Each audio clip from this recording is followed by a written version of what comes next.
안녕하세요. 김호준입니다. 그날 바다는 세월호 침몰 원인에 대한 추적 다큐멘터리입니다.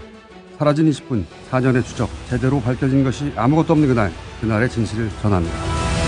그날 바다 극장에서 뵙겠습니다. 15세 이상 관람가. 토요 스페셜 오늘은요. 김수민의 시선은요. 북핵의 절반은 자유한국당 작품이다. 박근혜 정부 대북 정책을 복기해보는 김수민의 논평, 경청해 보시죠. 서초동 감식반장 김프로는요.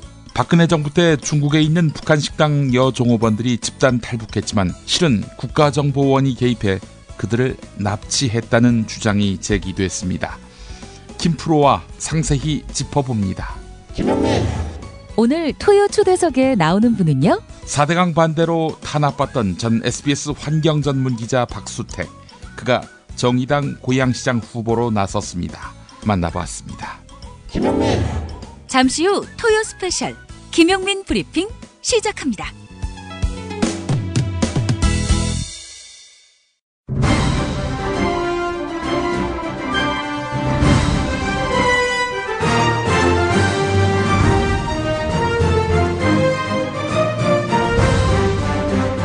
김용민 브리핑.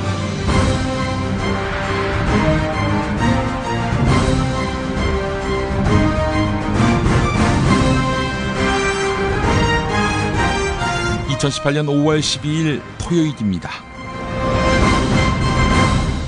조미 정상회담을 지방선거 전에 치러달라. 문재인 정부가 도널드 트럼프 미국 대통령에게 이렇게 사정했다. 홍준표 자유한국당 대표가 어제 대구에서 있었던 당내 행사에서 주장한 것입니다. 6월 12일 날 미국 정상회담한다고 오늘 발표했어요. 그게 무슨 뜻입니까? 얼마나 북한과 문재인 정권이 지방선거 전에 정상회담 해달라고 사정을 했겠습니다. 나는 지방선거 후에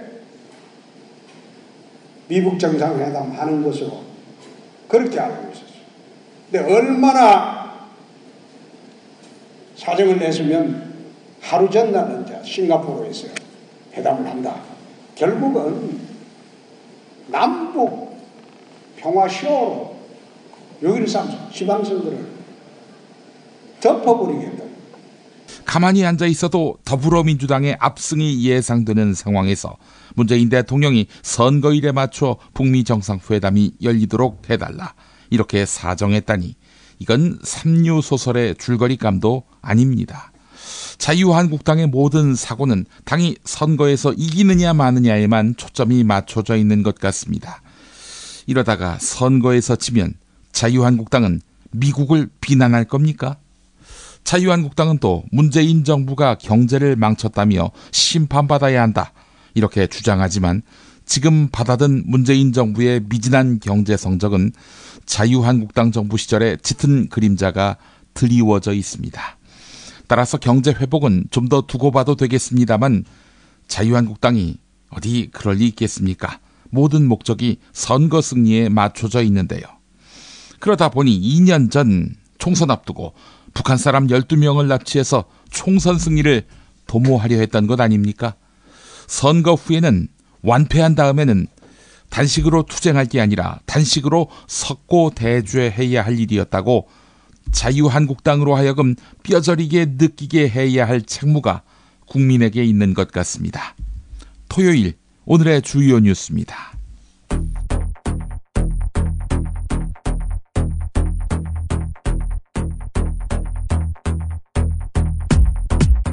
중국의 북한 식당에서 일하다가 2016년 4월 집단 탈북한 종업원들 가운데 일부가 당시 한국행은 자유의사에 의한 것이 아니었다. 이렇게 증언하고 나서 탈북 경위를 둘러싼 논란이 다시 일고 있습니다.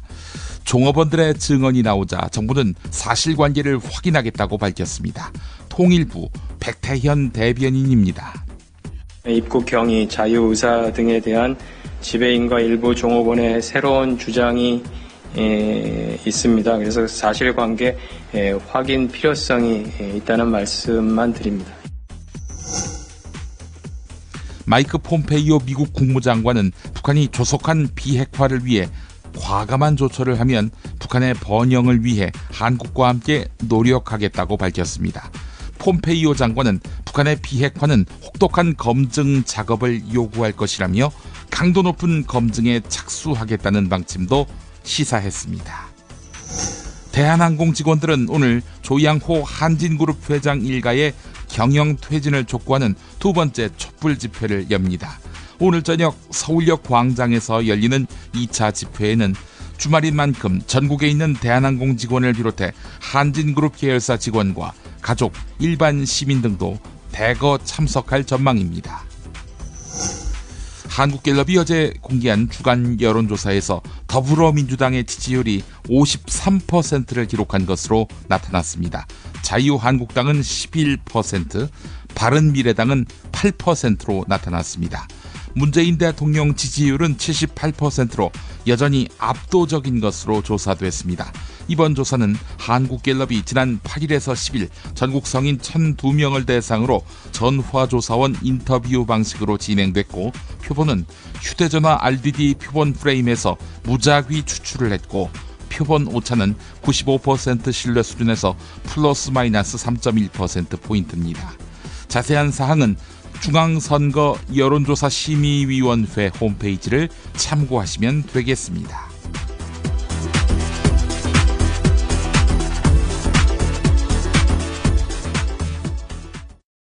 오늘 녹음 끝나고 한 잔? 술 끊는다며. 새해가 되면 술 끊겠다는 결심들 많이 하시는데요. 네. 쓸데없는 짓 하지 마시고요. 술 친구미 있잖아요. 아니 다들 술자리만 있으면 오라고 난리잖아. 술친금 들고 가야지. 술친금을 그렇게 퍼주니까 부르지. 술친금이 있어야 술자리가 오래 간단 말이야. 내 친구들이 전부 다 술친금 인정했어. 오빠도 한 잔 콜? 그렇다면 가지야. 네이버에 술친금을 검색하세요. 멀쩡합니다. 진짜. 오빠 머리숱이 엄청 풍성해졌는데? 그래? 혹시 퍼프 면적이 커서 빠르고 파워풀하게 머리를 풍성하게 만들어준다던 헤이브로 헤어 파워 쿠션을 써서 그런가? 뭐라고? 아니, 압도적 코팅 원료로 두피를 보호하면서도 머릿속을 꼼꼼하게 채워주고 남자의 자신감도 같이 채워준다는 헤이브로 헤어 파워 쿠션을 썼거든. 응? 헤이브로? 남자의 자신감 1분 안에 채우자. 헤이브로 헤어 파워 쿠션. 포털에서 헤이브로를 검색하세요. 헤이브로. 충남 금산의 넓은 인삼밭, 정성농장을 일군 농부아버지 이정열 씨. 자연은 노력한 만큼 내어준다. 그 자연의 마음을 알기에 정성농장을 더불어 일구는 아들 이성규 씨도 아버지에게 배운 것처럼 정직하고 또 성실하게. 정성농장 홍삼은 인삼 재배부터 가공 판매까지 모두 책임지고 있습니다. 그래서 대한민국 1등 품질을 자부합니다. 검색창에 정성농장 홍삼을 검색해주세요. 정성농장 홍삼. 전화문의는 010-9754-6972. 시사평론가 김수민의 시선. 김수민 시사평론가 만나겠습니다. 김평론가님? 네, 반갑습니다. 김수민입니다. 지금 어디예요? 경북 구미입니다. 그래요. 왜 이렇게 선거를 앞두고 구미에 기웃거리죠? 아니, 제가 구미에만 가면 굉장히 시비를 거시는데 네, 예전에는 제가 서울로 올라가는 거를 경계하셨죠. 한강을 넘어오지 마라 이런 식으로. 근데 이제는 구미에 와도 제가 또 경계를 받는군요. 아, 그렇습니다. 제가 일정상 목요일에 대구에서 방송이 있고 금요일에 경남 진주에서 또 방송이 있거든요. 그러다 보니까 구미에서 또 통화를 하게 됩니다. 네, 그래요. 뭐 이렇게 실속도 없이 싸돌아다니는군요. 아니요, 뭐 저도 출연료 받고 하는 일인데. 무료 봉사 아니었어요? 아니, 어떻게 시사평론을 무료로 합니까? 아니, 무료 봉사를 조건으로 출연시켜주는 걸로 얘기 들었는데. 그거는 김용민 PD처럼 지금까지 해먹을 거 다 해먹은 분들이 좀 하셔야 될 것 같고요. 저같이 신인급들은 오히려 넉넉한 그런 출연료를 받아가면서 열정페이라는 이름으로 착취당하지 않고 그렇게 살아야 할 권리가 있습니다. 세상 좋아졌네. 김수민이도 출연료를 받고. 참 확실히 문재인 대통령 취임 이후의 세상은 확연히 다릅니다. 그렇습니다. 우리 촛불 시민의 힘입니다. 그래요? 촛불 평론가라고 불러주세요. 쓸데없는 방송사 예산 누수로 인해서 경제가 더 어려워졌다는 얘기도 있습니다. 글쎄요. 저는 또 김용민 PD와는 달리 선거에서 당선을 해봤고 또 지방정치인으로서 공직에 몸담았기 때문에 지역 언론에서도 이 사람은 딱 지역 뉴스를 처음 봐도 보는 눈이 있네. 이런 공인된 그런 것들이 있어서 자연스럽게 픽업이 된 것 같고요. 그래요? 결코 이렇게 새어나가는 돈이 아니다. 강변을 합니다. 알겠습니다. 그래요. 하여간 참 세상 좋아지니까 여기저기서 입들을 나불거리는데 이 오만방자한 것들을 어떻게 밟아서 훈육을 시킬 수 있을지 고민을 좀 더 깊게 해야 될 것 같습니다. 이게 바로 1970년대 초반에 당시의 야당이었죠. 신민당 내에서 40대 기수론이 바람처럼 몰아닥칠 때 유진산 같은 이런 수구 정치인들이 했던 얘기죠. 그래요? 네, 그런 얘기를 하는 사람들이 보통 밀려납니다.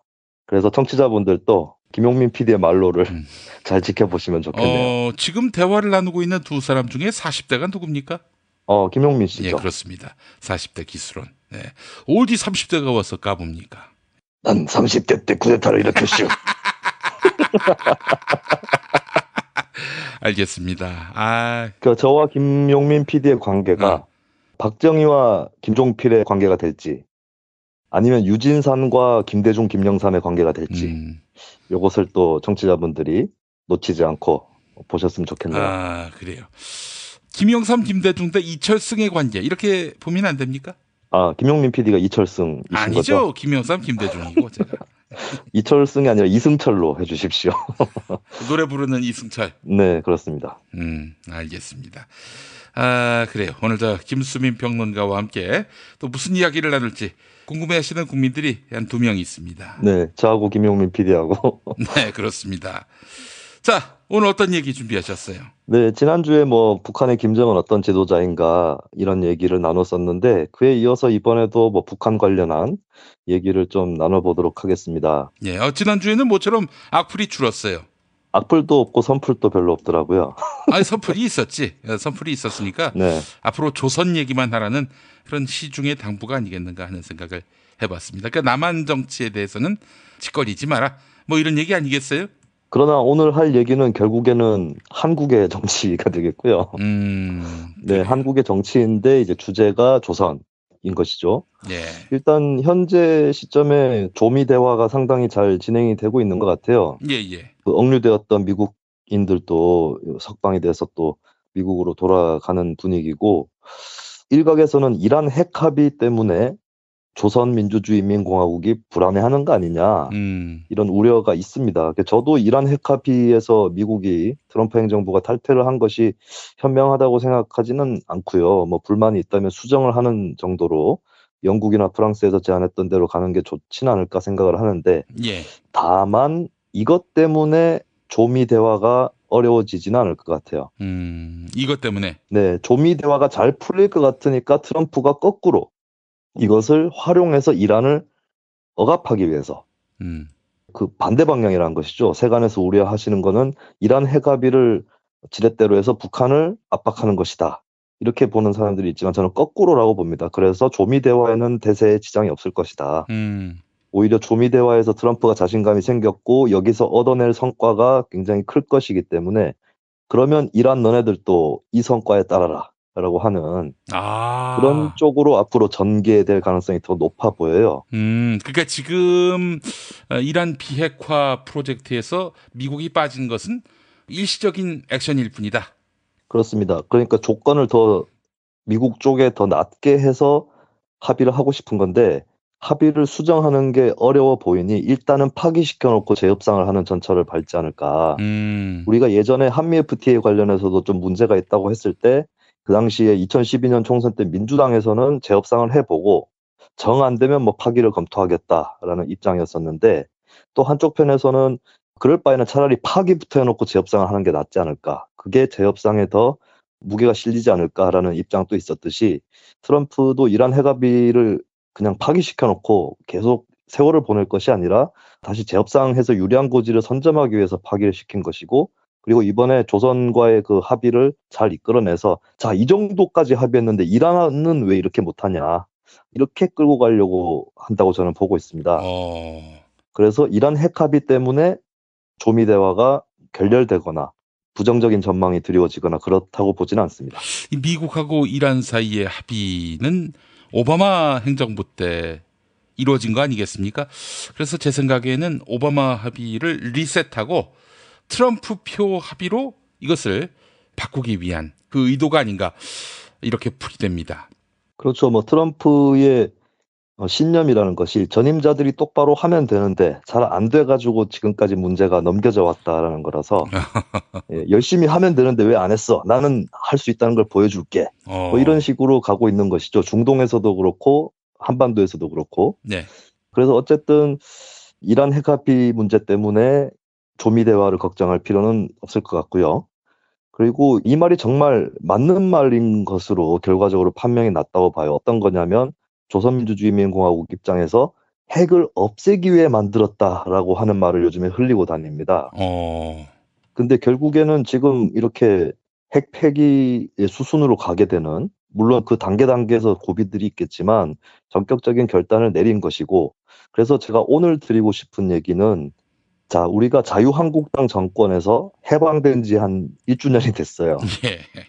사실 황교안 권한대행도 박근혜 대통령이 임명한 사람이고 그 사람이 자유한국당 당원은 아니었지만 어쨌든 그 내각이라든가 다 자유한국당 당원을 포함한 박근혜 전 대통령 임명 인사들로 채워져 있던 그 내각이 2017년도 5월 9일까지 지속됐기 때문에 결국에 대선 1주년은 동시에 자유한국당 정부로부터 해방된 그런 기념일이기도 하죠. 그리고 저는 결국에 지금 드러나고 있는 바와 같이 그 해방 중에서 가장 으뜸은 안보 위기로부터의 해방이라고 생각을 하고요.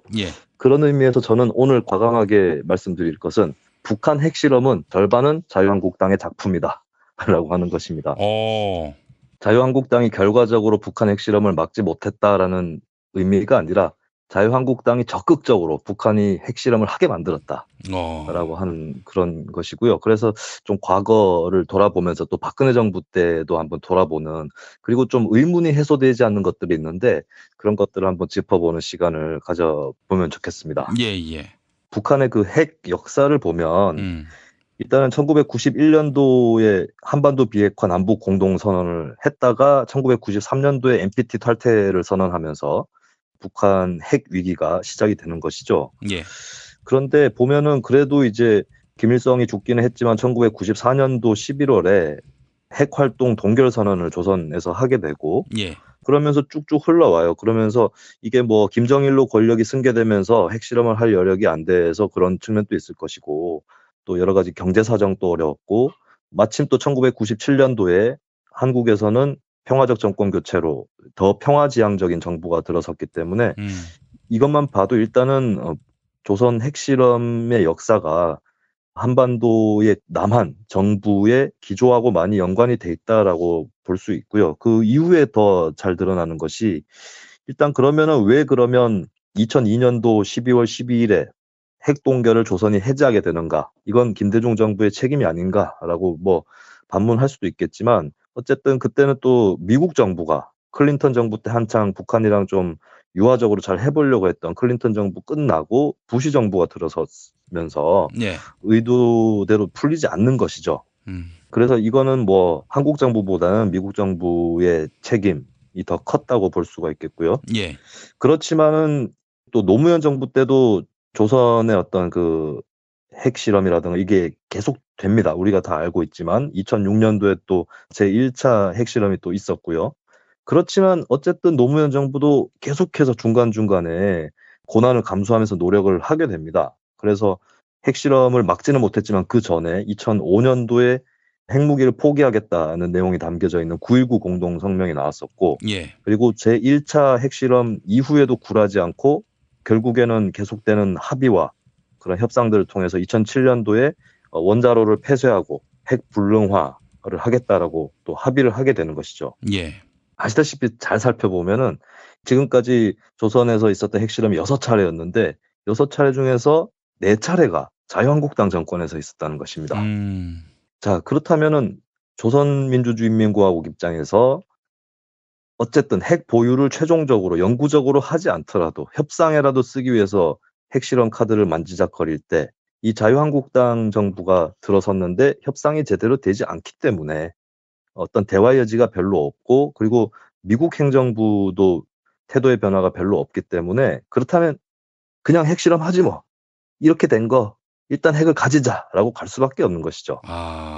그리고 보면은 제2차 핵실험이 2009년도 5월 25일에 일어나게 됩니다. 이 참 날짜가 묘한 날짜예요. 이 2차 핵실험의 충격은 아마 많은 분들이 기억을 못 하실 것 같습니다. 왜냐하면 그 이틀 전에 노무현 전 대통령이 서거를 하게 된 것이죠. 맞아요. 그때 그 일이 있었어요. 예. 그래서 당시에 이런 생각이 들었어요. 노무현 대통령 서거로 온 나라가 슬픈 상황에서 북한이 핵실험한 거 봐서는 결국 이명박 정부로서는 사실 국면 전환에 호기로 활용할 수도 있었던 거 아니에요? 그래서 이 북한이 겉으로는 이명박 씨 정권하고 으르렁대지만은 실상은 그들과 적대적 공존관계를 유지하고 있는 것 아닌가, 이렇게 의심하는 사람들도 있었어요. 네, 그렇게 의심을 할 수도 있었겠는데 결과론적으로 보면은 그 의심하면 안 됩니까? 아니요. 의심도 할 수 있는 거지. 아니, 제가 의심하고 있다는 의심을 왜 하십니까? 아니, 의심하는 거에 대해서 왜 시비를 걸고 부끄럽게 만드나? 김용민 PD는 항상 이 방송 중에는 잘 못 깨달으시고 녹음된 거를 다시 들어보셔야 될 것 같은데, 제가 언제 의심을 했습니까? 의심했어. 그렇게 얘기할 수 있다고 말씀드렸고, 저도 그 당시에 그런 생각을 했을 수 있어요. 근데 제가 결과론적으로라는 단서를 붙여서 말씀을 드렸기 때문에, 네, 이런 식으로 이제 대화에 나오면 이게 조선이 핵실험 하듯이 저도 뭔가를 실험할 수 있는. 무슨 실험을 합니까? 무슨 실험? 예를 들어서 김용민 PD가 작업하고 계시는 광명의 오피스텔에 스컹크를 푼다던가 뭐 이런 실험을 할 수 있는 것이죠. 가스 실험을. 생화학 가스 실험을. 네. 알겠습니다. 근데 어쨌든 결과론적으로는 이 핵실험이 크게 돋보이지는 못했던 것 같아요. 그만큼 노무현 전 대통령 서거에 따른 추모의 열기라든가 또 이명박 정권에 대한 규탄, 이런 여론이 강했기 때문에, 그리고 어떻게 보면 이명박 정권이 좀 약해진 틈을 타서 이게 어떻게 보면 일격을 먹은 거잖아요. 이명박 정권 입장에서는. 그 틈을 타서 조선에서 했다는 생각도 들고요. 근데 그 이전에 2008년도에 8월쯤이었죠. 김정일 위원장이 쓰러진 적이 있었습니다. 그래서 이제 조선이 좀 더 동요하고 있는 거 아니냐, 이런 얘기가 나올 때였고, 그리고 군부 쪽으로 더 힘이 실리고 있는 그런 상황이었기 때문에 아마 대내외적으로 체제의 건재함을 과시하는 동시에 어떤 군부의 힘, 이런 것들이 뒷받침되면서 제2차 핵실험이 강행된 것이 아닌가, 이렇게 보여지고요. 그리고 3차 핵실험도 묘합니다, 시점이. 2013년도 2월 12일. 이 시기는 이명박 정권에서 박근혜 정권으로 정권이 넘어가고 있던, 인수하고 있던 그런 시기였죠. 이미 뭐 대통령 당선자로서 박근혜가 확정이 돼 있는 상태였고, 이명박 정권에서 이미 보여줬지만, 그래도 노무현 정부 때는 핵 위기가 중간중간 있었음에도 불구하고 계속해서 협상을 하고, 또 미국과도 대화하고 북한과도 대화하는, 이런 식으로 계속해서 중재하는 노력들을 했기 때문에 나아갔던 단계에서 조금 더 뒤로 돌리는, 뭐 핵을 불능화한다든가 이런 것들이 가능했지만, 이명박 정권은 전혀 그런 시도가 없었고, 그리고 그 정권과 대북 간에서 별 차이가 없거나 혹은 더할지도 모르는 박근혜 정부가 들어서는 그런 상황이었던 것이고, 한편으로는 물론 조선 입장에서 박근혜한테 새로운 기대를 가졌을 수는 있습니다. 그러니까 지금도 트럼프 대 김정은이라고 하는 이 최강 대 최강의 대치가 대화 무드로 풀리듯이, 혹시 박근혜도 독재자의 딸 박정희의 딸인데 거꾸로 화해 무드를 갖고 올 수는 있지 않을까, 이런 여러 가지 계산들이 있었을 테고, 그때 또 한 번 결단을 내린 것이죠. 한 번 더 해보자 해서 결국에 또 이제 3차 핵실험이 터지게 되는 것입니다. 그러고 나서 이제 4차 핵실험이 2016년도 1월 6일 총선 앞두고 벌어진 그때 타이밍이었는데, 일단은 주목할 것은 2014년도 초에 박근혜 씨가 얘기했던 통일대박론이었는데, 이것도 시점이 묘한 게 2013년도 12월에 장성택이 숙청 처형을 당합니다. 장성택 하면은 그래도 뭐 한국에도 온 적이 있었고, 나름대로 좀 개방주의자 아닐까. 그리고 친중 세력이기 때문에 친중 세력은 조금 더 이제 고립주의, 국수주의보다는 개방주의적일 것이다라고 하는 일말의 기대가 있는 법인데 예. 그리고 이 장성택은 또 김정은의 고모부인데 최고 지도자라 할지라도 고모부로 숙청했다 했을 때는 굉장히 큰 충격을 국제사회에 또 안겨다 줄 수 있는 것이죠. 그러면은 그냥 얼핏 생각했을 때 장성택이 처형됐다 하면은 더욱더 남북 관계는 얼어붙는 것이 아니냐 이렇게 생각할 수 있는 타이밍에 박근혜 씨가 통일 대박이라는 얘기를 꺼내들고 나온 것입니다. 이게 뭐 나중에 증언들도 나오지만 통일 대박이라고 해놓고 거기에 뭐 뒷받침되는 어떤 구체적인 조치들은 별로 없었습니다. 오히려 조선 입장에서 2014년도 신년사에서 좀 전향적으로 남북 교류라든가 이산가족 상봉이라든가 이런 것들 얘기도 꺼내기도 하고 그런 상황이었는데 오히려 통일 대박이라고 해놓고 별로 진전된 조치들이 없는 그런 세월을 또 박근혜 씨가 보내게 되는데 결국 나중에 이제 최순실 게이트를 통해서 밝혀지는 거지만 박근혜 씨가 혹은 최순실 씨가 대통령을 한 번 더 해야겠다. 그래서 뭐 그 태블릿 PC 아이디도 그레이트 박 해놓고 1819 이렇게 돼 있었고 그리고 구체적인 증언으로도 최순실이 얘기를 하기를 2017년 또는 2018년도에 통일이 될 것이다. 그래서 동북 삼성 이런 데서 사업을 하기도 더 편해질 거다라고 최순실이 얘기했다는 것이 또 법정 증언으로 나오기도 했었죠. 예. 그걸 봤을 때는 결국에 우리가 유추할 수 있는 것은 이미 많이 나온 얘기도 하지만 그 통일 대박이 결국에 흡수 통일 그리고 북한의 어떤 그 정권을 붕괴시키는 그런 걸 노린 것이었다고밖에 볼 수 없는 것 같아요. 그리고 이제 이게 미스테리로 좀 남아있는데 나름대로 추정을 좀 해보겠습니다. 뭐냐면 박근혜는 왜 2015년에는 중국 전승절 기념식에 참석을 하고 나중에는 사드 배치를 강행함으로써 중국을 긴장시켰느냐. 이 참 이해할 수 없는 행보이고요. 그리고 이제 한간에는 이미 박근혜 정권이 묘하게 친중적이다.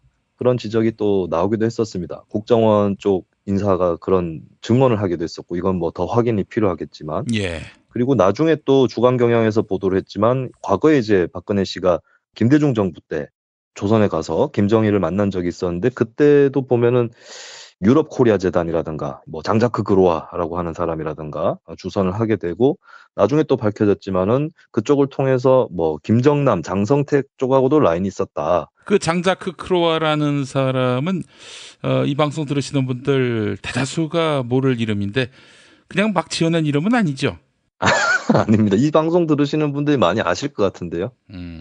인터넷에서도 여러 가지 게시물로 접하신 적이 있을 것 같고 그리고 예전에 그 모 목사가 무슨 인터넷 방송을 하시다가 긴급 체포가 된 적이 있었죠. 방송 도중에. 조욱 목사. 예. 박근혜 씨에 대한 공격들을 하다가 그때 이제 뭐 북한 갔을 때 이런저런 일이 있었다더라 이런 얘기 하다가 이제 잡혀가셨는데 그때 또 등장했던 인물이 장자크 그로아예요. 그냥 막 지어낸 이름 같은데 왠지. 그럼 제가 소설가가 돼야 되죠. 소설가로서 인명을 지어낼 때 굉장히 특출난 능력을 발휘할 수 있다는 얘기인데 굳이 뭐 소설가가 아니더라도 사기꾼이어도 되는 거 아닙니까? 뭐 그렇습니다. 그러면은 이제 포탈이나 이런 데서 장자크 그로아 검색하셔서 그 이름을 쓴 기자와 네티즌들을 다 사기꾼이라고 몰아붙이셨다고 제가 김용민 PD에 대해서 그렇게 얘기를 하도록 하겠습니다. 그래요. 이건 뭐 아무래도 좀 수상합니다. 예. 네. 아무튼 그런 걸로 봤을 때는 이제 김정남, 장성택이 친중파이기 때문에 중국과 박근혜 관계도 좀 묘한 구석이 있는 것 같고요. 어쨌든 전승절 기념식에 참석했던 건 굉장히 파격적인 행보였던 것이고 예.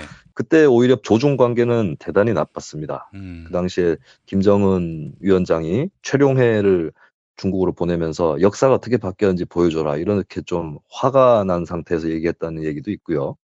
사실 조선 대 중국의 관계도 묘해요. 그렇게 뭐 혈맹이라든가 한편이라고만 보기에는 어려운 김정일 정권 때도 좀 중국에서 무시하는 태도들을 꽤나 취했었고 정상국가로 인정하지 않는 그런 태도들이 있었는데 그나마 최근에 김정은이 직접적으로 미국하고의 어떤 통로를 뚫으면서 중국으로서도 이제 더 이상 그냥 우습게만 볼 수는 없는 차이나 패싱을 면하기 위해서라도 다시 좀 관계를 다잡아야 되는 그런 상황이 돼버린 건데 어쨌든 그 당시에 박근혜 씨가 전승절 기념식에 방문해서 뭐 막루 위에 그렇게 있을 때 그때도 이제 조중 관계는 굉장히 좀 긴장돼 있었던 그런 측면이 있었던 것이죠. 그렇다면 이 박근혜 씨는 중국에게 그렇게 잘 보여서 뭘 하려고 했으며 그리고 또 사드를 왜 배치해가지고 중국을 긴장시켰는가 여러 가지 생각들을 하게 되는데요. 저는 2017년 4월에 불거졌던 안보 위기설이 굉장히 흥미롭게 느껴졌습니다. 예. 이 안보 위기설은 뭐 찌라시 형태로 많이 퍼지기도 했었는데 그 내용을 살펴보면 미국이 조선을 선제 타격하고 그리고 중국은 김정은을 중국 내로 망명을 시킨다. 라고 하는 거였습니다. 이게 바로 이제 북한 정권의 붕괴를 얘기하는 것이죠. 예. 그런데 또 제가 하나 마음에 걸리는 것은 왜 박근혜 씨 주변 진영에서 박근혜는 퇴진하라라고 하는 국민들의 목소리가 드높을 때 알아서 퇴진할 테니 좀 시점을 잡아보자라고 하면서 그때 나왔던 얘기가 2017년 4월 퇴진론 얘기가 나왔었습니다. 이게 왜 4월에 퇴진하려고 그렇게 생각을 했을까? 2월도 아니고 6월도 아니고 4월. 그 새누리당 내부 또 조선일보가 밀었던 4월 질서 있는 퇴진안 그거 말씀하시는 거죠? 그렇습니다. 특히 친박에서도 그런 얘기가 나왔던 걸로 기억이 나고요. 저는 그 4월 위기설이 실제로 그렇게 될 개연성이 높지 않았다 할지라도 혹시 박근혜 씨의 꿈이 아니었을까? 그런 생각을 해보게 돼요. 그래서 박근혜 씨가 노렸던 게 혹시 중국과 친해져가지고 중국을 통해서 미국이라든가 뭐 이쪽에서 선제 타격을 하든 혹은 다른 이유로 뭐 스스로 김정은 정권이 붕괴를 하든 그때 중국에서 나서서 김정은을 뭐 중국으로 망명을 시키든 어쨌든 친중 정권을 잠시 세우든 간에 중국에서 좀 나서달라라고 하는 그래서 어떻게 보면 박근혜 씨는 미국과 중국에게 양쪽에게 다 기대를 품었을 수 있죠. 미국한테는 이제 조선을 좀 쳐달라. 그리고 중국한테는 김정은 방을 좀 빼달라. 이것이 응축되어서 나타난 것이 혹시 그 4월 위기설의 찌라시 내용이 아니었나. 그리고 그런 기대가 있었기 때문에 4월까지 시간을 벌어보고자 했던 게 아닌가. 이런 의심은 저는 하고 있어요. 예. 근데 박근혜 씨 이해되지 않는 그 외교 노선은 북한 정권을 붕괴시키고자 하는 희망상에서 비롯된 거라면 저는 설명이 꽤 된다고 봅니다. 2015년도에 전승절에 참여했다가 2016년도에 사드 배치를 강행하는 미국한테 잘 보였다가 중국한테 잘 보였다가 이렇게 가는 것이죠. 예. 그리고 박근혜 게이트 때문에 묘하게 묻혀버린 소식이 있는데 2016년도 10월 초였습니다. 그때에 국민의당 당시 소속이었죠. 최경환 의원이 예비역 장성에게 문자 메시지를 받았다라면서 그 내용을 폭로한 적이 있었는데 박근혜 정권이 무엇을 노리고 있느냐면 북한이 계속 도발을 하다가 결국에 미국의 선제 타격을 먹게 하는 그래서 북한을 계속 자극시키겠다고 하는 그게 박근혜 정권의 의도다라고 하는 내용이었고요. 그때 마침 박근혜 정권이 하고 있던 짓이 어떤 거였냐면은 뭐 국군의 날 기념사에서 공개적으로 대놓고 조선의 주민들을 상대로 탈북해라 라고 하는 그 선동의 메시지를 전한 것들 그리고 뭐 김정은 참수부대를 만든다 어쩌고 했던 것들 이런 것들이었습니다. 주접이네 주접. 그래서 저는 이게 결국에 이제 뭐 현실성을 떠나서 박근혜 씨는 북한 정권의 붕괴 그리고 미국과 중국을 다 지렛대로 써서 해보겠다라고 하는 걸 노린 게 아닌가 생각이 들고 특히 이제 이 미국한테 잘 보이기 위해서는 미국이 그 당시에 추구하고 있었던 동아시아 재균형 전략 그러니까 중국의 부상하는 힘에 맞서서 다시 한번 밸런스를 맞추겠다라고 하는 그 재균형 전략에 부합할 필요가 있었고 그 토대 위에서 일본과의 조속적인 비민주적인 위안부 합의도 있었던 것이 아닌가. 결국에는 이제 박근혜 씨는 정권의 연장과 본인의 또 권력 욕심을 위해서 북한의 붕괴를 기도 내지는 기대했던 것이다. 저는 그렇게밖에는 볼 수 없을 것 같아요. 예. 그래서 그 와중에 결국에 제5차 핵실험 2016년 9월 9일에 5차 핵실험이 또 터집니다. 이게 또 참 시점이 묘합니다. 어쨌든 이 핵실험을 통해서 박근혜 정권이 오히려 거꾸로 안보 논리를 통해서 정권을 더 강화시키느냐 혹은 안보를 관리하지 못했다는 이유로 국민들의 외면을 받을 것이냐 이 팽팽한 기로에 서 있었던 셈인데 묘하게도 이 핵실험이 끝나고 나서 최순실 얘기가 계속 나오더니 결국에 박근혜 씨가 궁지에 몰리는 그런 사태로 벌어졌고 그 와중에 미국은 또 미국대로 대선에 따라서 정권이 교체되는 그런 상황이 또 펼쳐진 것입니다. 묘하게 박근혜 씨는 박근혜 씨 나름대로 이 세계의 기운을 끌어모으고 본인이 즐겨 얘기하는 우주의 그런 기운을 빌어서 북한 정권을 걸어 넘어뜨릴 수 있다고 기도했을지 모르겠지만 오히려 걸려서 넘어진 거는 박근혜 씨 자신이었다는 것이죠. 아이고, 한마디로 등신들입니다, 진짜. 이런 한심한 등신들이 국가 권력을 쥐었다는 것 자체가 정말 참 창피할 따름입니다. 뭐 박근혜 씨가 몰락하게 된 계기는 결정적으로 최순실 게이트 때문이었다고 할 수는 있겠지만 저는 이 최순실 게이트 아니었더라도 크게 망할 수 있는 정권이었다. 그것의 단초가 외교안보 노선에서 보여졌었다라고 생각을 하고요. 아, 정말 생각해 보세요. 만약에 군사적 충돌이라도 있어봐. 아이고, 정말 끔찍한 일이 발생하지 않겠습니까?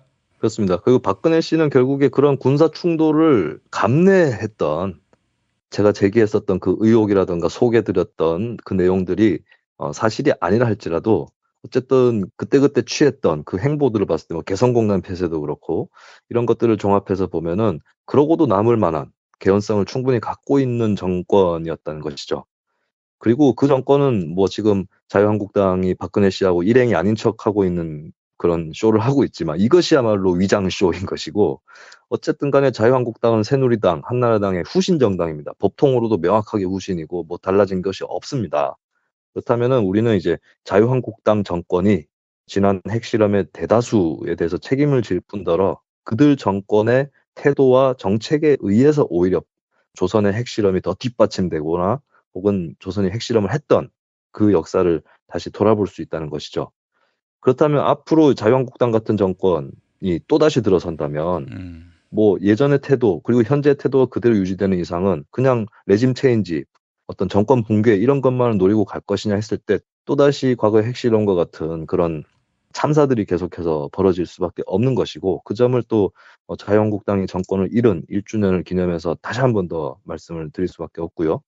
그리고 제가 오늘 말씀드렸던 것 중에 이제 어떤 의혹들이 있는데 이 부분들은 좀 더 규명이 됐으면 좋겠어요. 굉장히 비밀적인 부분들도 많이 있겠지만 어쨌든 외교 노선이야 당파별로 조금씩 색깔이 다르고 길이 다를 수는 있겠습니다만 거의 용인될 수 없는 모험주의 노선을 걸었을 확률이 분명히 보이기 때문에 이것은 어떤 국정농단보다도 더 심각하고 큰 것이거든요.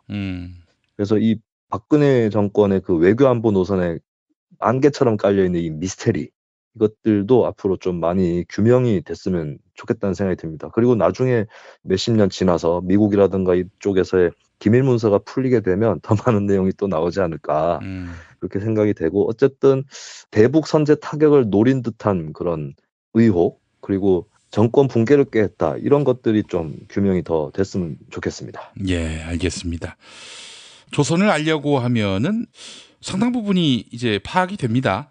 그런데 아예 그 덮어놓고 불신의 색안경을 끼고 보면은 뭐 영원히 이해할 수 없는 집단이 될 것이고요. 늘 그렇게 북한을 바라보고 왔는데 그런 식의 그 분단의 안목으로 달려왔더니 남는 게 없어요. 자, 이제라도 조선을 제대로 바라보고 또 협상, 대화의 대상으로 여기고 그렇게 해서 민족사의 새전기를 여는데 남과 북이 뜻을 모았으면 좋겠고 이런 낡은 세력들 분단을 이용해서 어떻게든 뭐 대립만 하면 어떻게든 비난만 하면은 그렇게 연명했던 이런 낡고 무의미한 몰같이한 정치 하루속히 청산을 해야 될 것 같습니다. 이렇게 정리해도 뭐 무리는 없겠죠? 네, 무리는 없겠죠라는 그 단어 구절이 대단히 소심해 보이네요. 저한테 재갈을 얻으려는 듯한 그런 좀 안쓰러운 자세가 느껴집니다. 네, 네가 얘기한 건 절반은 졸면서 들었기 때문에 무슨 얘기를 했는지 전혀 모르겠습니다. 녹음을 해서 다시 들어보시면 될 것 같아요. 알겠습니다. 정리를 하긴 해야 할 텐데 어떻게 해야 할지. 김수민이가 뭐 괜찮다고 하면 뭐 이걸로 정리하도록 하겠습니다. 아이고 긴 시간 이걸 또 다 들어주신 우리 애청자분들께 정말 감사한 말씀을 드리겠습니다.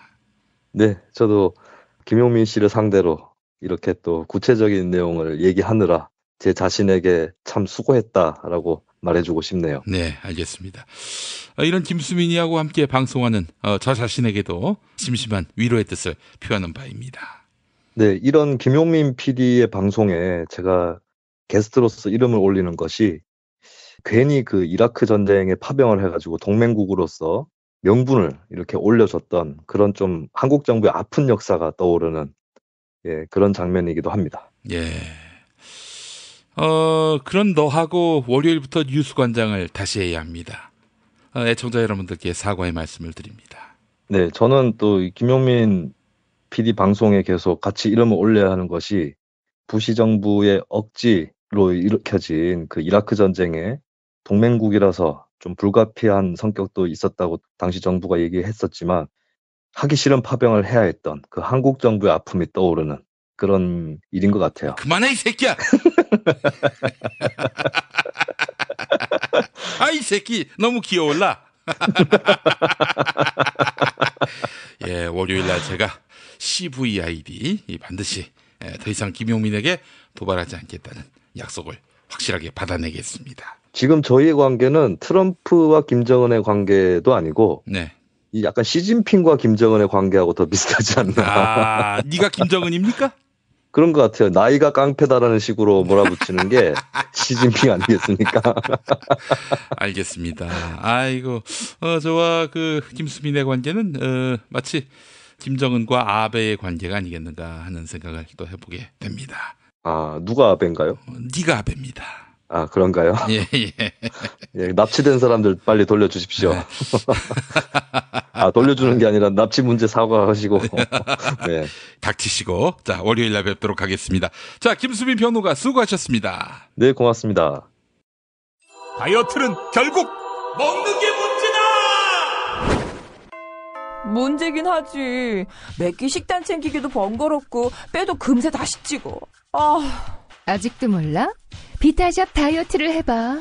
안 그래도 궁금했는데 어떻게 뺀 거야? 몇 개월 한 거야? 몸에는 안 나빠? 물어 뭐래. 비타샵 가봐.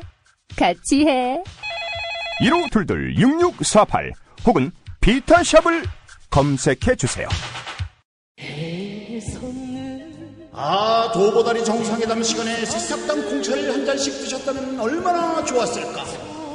평양냉면 후식으로 새싹당 콩차를 먹었으면 얼마나 좋았을까. 대한민국 평화를 응원합니다. 개가 짖어도 열차는 달리듯 살아생전 열차 타고 유럽여행 한번 다녀오고 싶습니다.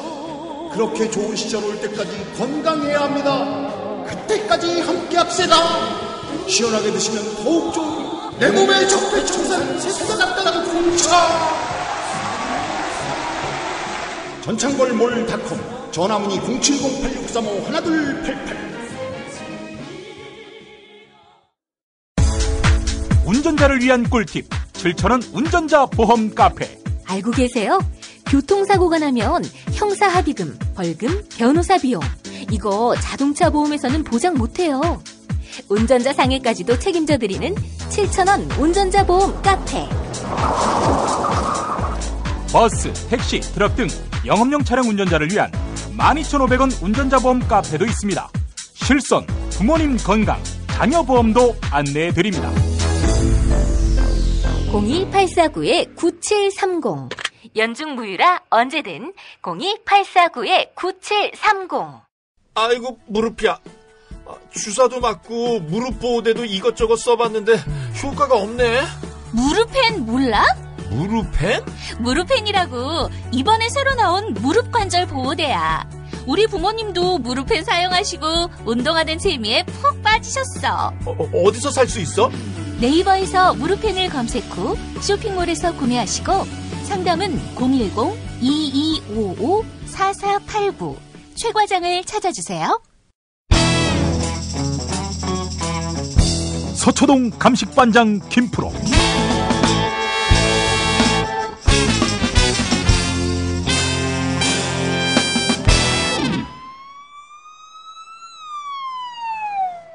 김프로 나와 계시죠? 네, 안녕하세요. 김프로입니다. 예. 자, 한 주 동안 어떻게 잘 지내셨고? 잘은 지냈는데요. 이게 서초동 이슈가 너무 사라져가지고, 제가 김용민 브리핑에서 별다른 역할을 이제 못하게 된 거 아닌가, 뭐 이런 생각이 들 정도로 너무 서초동 이슈가 없어요. 예. 그래서 이런 핑계를 대고 슬쩍 빠지려고 한다면은, 예, 이거 뭐 있을 수 없는 일입니다. 아니, 이게 이슈가 없으니까 제가 뭔가 요즘에 이제 뭐 남북한 그리고 뭐 중국, 미국 뭐 이런 이 열강들의 지금 굉장히 숨가쁘게 돌아가고 있는 상황이라든지 국내 여러 가지 이런 정치 상황이라든지 뭐 이런 거에 대해서는 뭐 제가 소양이 안 돼가지고 말을 얹을 수가 없으니까 이게 제가 역할을 못하면서 이게 방송에 계속 나와도 되나 뭐 이런 이제 마음의 부담을 안고 있습니다. 예, 지랄하지 마시고. 예. 자, 그래요. 오늘 김 프로와 함께 참 찾기 힘든 서초동 이슈 하나하나 살펴보도록 하겠습니다. 자, 오늘 어떤 이야기 준비하셨습니까? 일단은 그 JTBC에서 며칠 전에 보도한 2016년에 있었던 중국 북한 식당 종업원들 집단 탈북이 있었잖아요. 아, 그렇죠. 이거 아주 정말 어마어마한 충격을 줬습니다. 예. 이게 뭐 아직 서초동에서 뭐 수사를 시작했거나 뭐 이렇지는 않은데 제가 보기에는 이제 조만간 뭐 고발이 이루어질 거기 때문에 요거는 다뤄지면 굉장히 나중에 이제 파급력이 있게 조금 커질 수 있겠다 싶은 생각이 좀 들거든요. 예. 내용을 보자 그러면 2016년 4월 7일에 기억하실지 모르겠습니다만 중국에 있는 북한 식당에서 종업원 12명이 한꺼번에 이제 집단으로 탈북을 했었거든요. 근데 이제 그게 2016년 4월 16일에 이제 총선이 있었기 때문에 총선을 앞두고 뭔가 이 북풍 공작 뭐 이런 게 아니었냐 하는 이제 의혹이 잠깐 일었었어요. 근데 이제 뭐 확인이 안 되니까 그 나와 있던 사람들이 뭐 얘기를 하는 것도 아니고 그 사람들을 만나려고 이제 민변에서 만나고 싶다고 이제 절차상 여러 가지로 이제 시도를 했는데 국정원에서 이제 가급 경호 그러니까 굉장히 이제 경호 수위를 세게 하면서 이제 접촉 자체를 못 했거든요. 예. 그러다 보니까 그냥 유야무야 하고 이제 지나갔었는데 JTBC 스포트라이트에서 굉장히 이제 오랫동안 설득을 해가지고 당시에 이제 그 집단 탈북을 주도했던 식당 지배인이 있어요. 허강일 씨라고. 이 종업원에 대해서 인터뷰를 하면서 이제 다른 사람들 것도 이제 인터뷰를 했는데 굉장히 충격적인 내용들이 이제 나왔죠. 요만 말씀드리자면 그때 당시에 이제 개성공단 문을 닫았었잖아요. 그래서 아니 멀쩡히 돌아가고 있는 개성공단의 문을 왜 닫냐 그러면서 이제 새누리당 지지율이 사실 좀 빠졌었거든요 그때.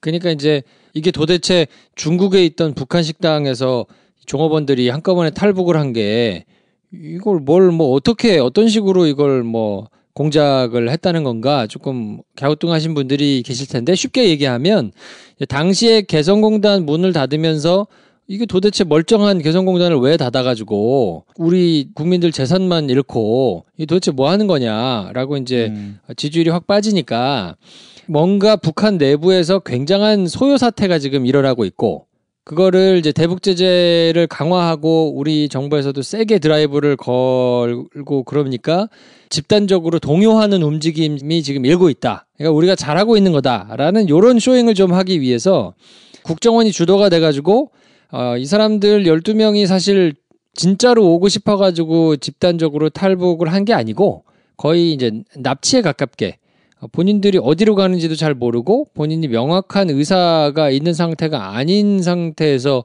그 허강일 씨가 주도적으로 해가지고 사람들 데려왔다는 얘기거든요. 근데 그래서 그 중에 일부는 뭐 그냥 남한에서 계속 있고 싶다라고 하는 사람들도 있다고 하는데 일부는 이제 갈 수 있다 그러면 나 북한으로 돌아가고 싶다. 이렇게 뜻을 이제 밝히는 사람들도 있다 그래요. 그리고 그 이후로 북한에서 지속적으로 니네가 납치해 간 우리 국민들 데려와라 라고 지금 계속 그걸 이제 요구를 해왔거든요.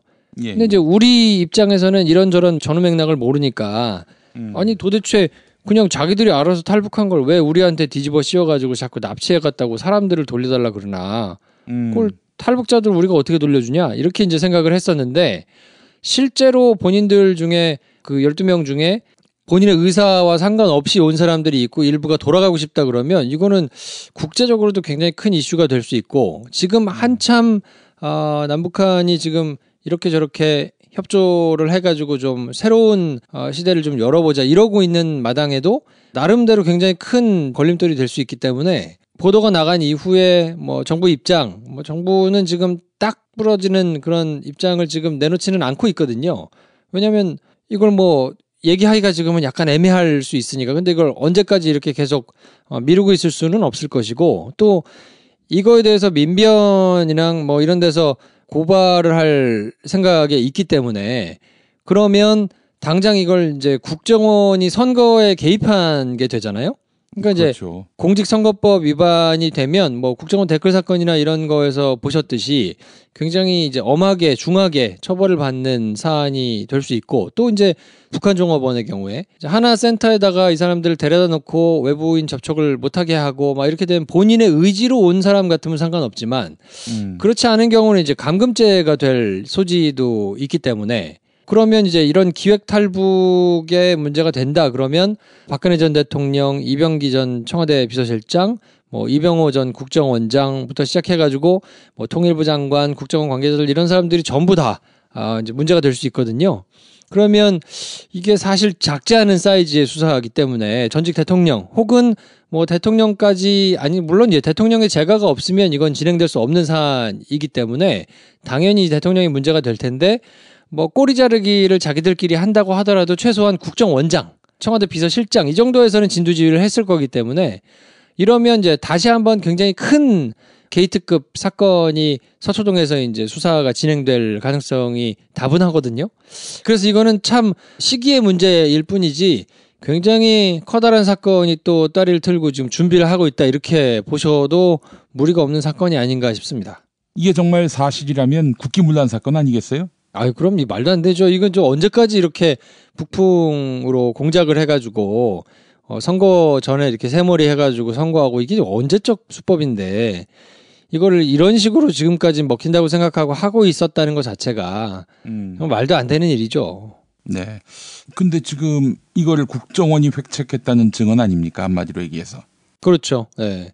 당사자가 이제 뭐 설득을 당해가지고, 원래 이 사람이 이제 허강일 씨라는 사람이 본인이 이제 그 안에서 북한 보위부 뭐 이런 데서 이제 문제가 좀 돼서 본인이 이제 탈북하고 싶다는 의사를 이제 밝혔다고 해요. 근데 일정을 조금 당겼다는 거죠. 원래는 이제 5월달 뭐 이럴 때 이제 본인이 정보원이 돼가지고 2014년에 국정원 직원을 소개받아서 정보원이 본인은 됐고, 근데 이 사실이 들통이 나면서 국정원 직원한테 이제 나 이렇게 있다가는 살 수가 없으니까 이제 나 귀순하고 싶다, 돌아가고 싶다라고 얘기를 이제 하니까, 국정원은 그러면 이제 5월 30일로 날짜를 정해놓고 그때 이제 본인하고 배우자를 귀순하기로 하자 이렇게 정했다고 그래요. 근데 이거를 뭐 예정보다 한 2달 가까이 빨리 4월 3일 날 갑자기 들어와라 이렇게 얘기를 하면서 대신에 네가 데리고 있는 종업원 12명 다 데리고 와라 이렇게 지금 됐다는 거거든요.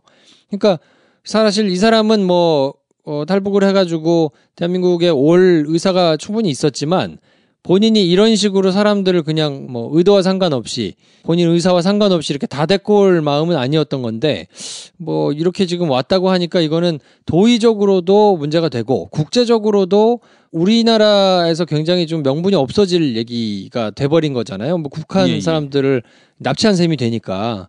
그럼 이제 국제적으로도 문제가 되고 뭐 남북한 관계에도 직접적으로 지금 타격이 될 수 있고, 뭐 여러 가지로 지금 좀 복잡한 사안이기 때문에 검찰에서 수사를 굉장히 조심스럽게 할 수밖에 없거든요. 근데 뭐 검찰에서 수사를 조심스럽게 한다 그래서 이전 정부처럼 정권의 입맛에 맞춰가지고 막 흰 거를 검다 그러고 검은 걸 흰다 그러고 지금 이렇게 할 수는 없는 상황이기 때문에, 지금은 예민하고 어려운 사안일수록 그냥 원칙대로 법대로 그냥 이렇게 수사를 하고 있는 이런 상황이라, 지금 이것도 제가 보기에는 나중에 이제 뭐 시기는 조율을 하겠지만 고발이 돼가지고 수사가 진행이 된다 그러면 한동안 굉장히 시끄러울 것으로 보입니다.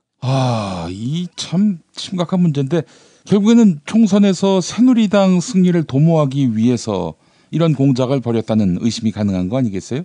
그럼요. 지금 뭐 그렇게 얘기하고 있고, 방송 내용을 보면 김기태 목사라는 분이 계시죠. 이제 탈북자 지원 활동을 했던 북한 인권선교 회장이 다른 이제 미디어오늘하고 또 이제 인터뷰를 했거든요. 근데 여기서 얘기한 걸 보면 당시 여권에서 이제 집단 탈북한 종업원들을 공개하는 기자회견을 하기로 원래 이제 계획을 했었던 걸로 알고 있다. 이제 본인이 이렇게 밝혔단 말이에요. 근데 이제 당시에 탈북한 사람들의 신원을 그냥 미디어에다가 다 노출하는 거는 굉장히 문제가 되기 때문에 그것이 오히려 이제 역풍을 불러올 가능성이 있고 너무 티가 나게 북풍 공작을 한다 이렇게 비칠 수 있다고 아마 판단을 한 것 같아요. 그래서 이제 선대위 책임자가 반대를 해가지고 준비 직전까지 갔다가 이제 기자회견이 취소된 걸로 알고 있다 이제 본인이 이렇게 얘기를 했는데 이건 뭐 새누리당에서 당시에 이제 선거를 준비하면서 굉장히 조직적으로 준비를 했던 것이고 거기다 더불어서 이걸 국정원이 주도해가지고 뭐 국정원이라는 거는 대통령 직속기관이니까 결과적으로는 이제 대통령 제가 하에 국정원이 움직여가지고 총선에서 여당의 이제 이 유리한 좌석을 더 확보하기 위해서 이렇게 아주 조직적으로 움직였다고 하는 거니까 이거는 어떻게 보면 국정원 대선 개입 사건, 댓글 사건 그거와 똑같은데 더 악질이고 더 구태를 뒤집어 쓰고 있는 이런 사건이라고 봐야 될 텐데요. 이게 사실은 공직선거법에서 공무원이 이렇게 선거 개입하고 또 국가의 예산과 조직을 활용해가지고 선거를 치르는 것이 민주주의 시스템의 근간을 흔드는 거기 때문에 굉장히 무겁게 처벌을 하고 있거든요. 이건 하여튼 또 한 번 굉장히 위중하게 처벌이 될 수 있는 사안인데다가 그러면 이것만 했겠냐고요.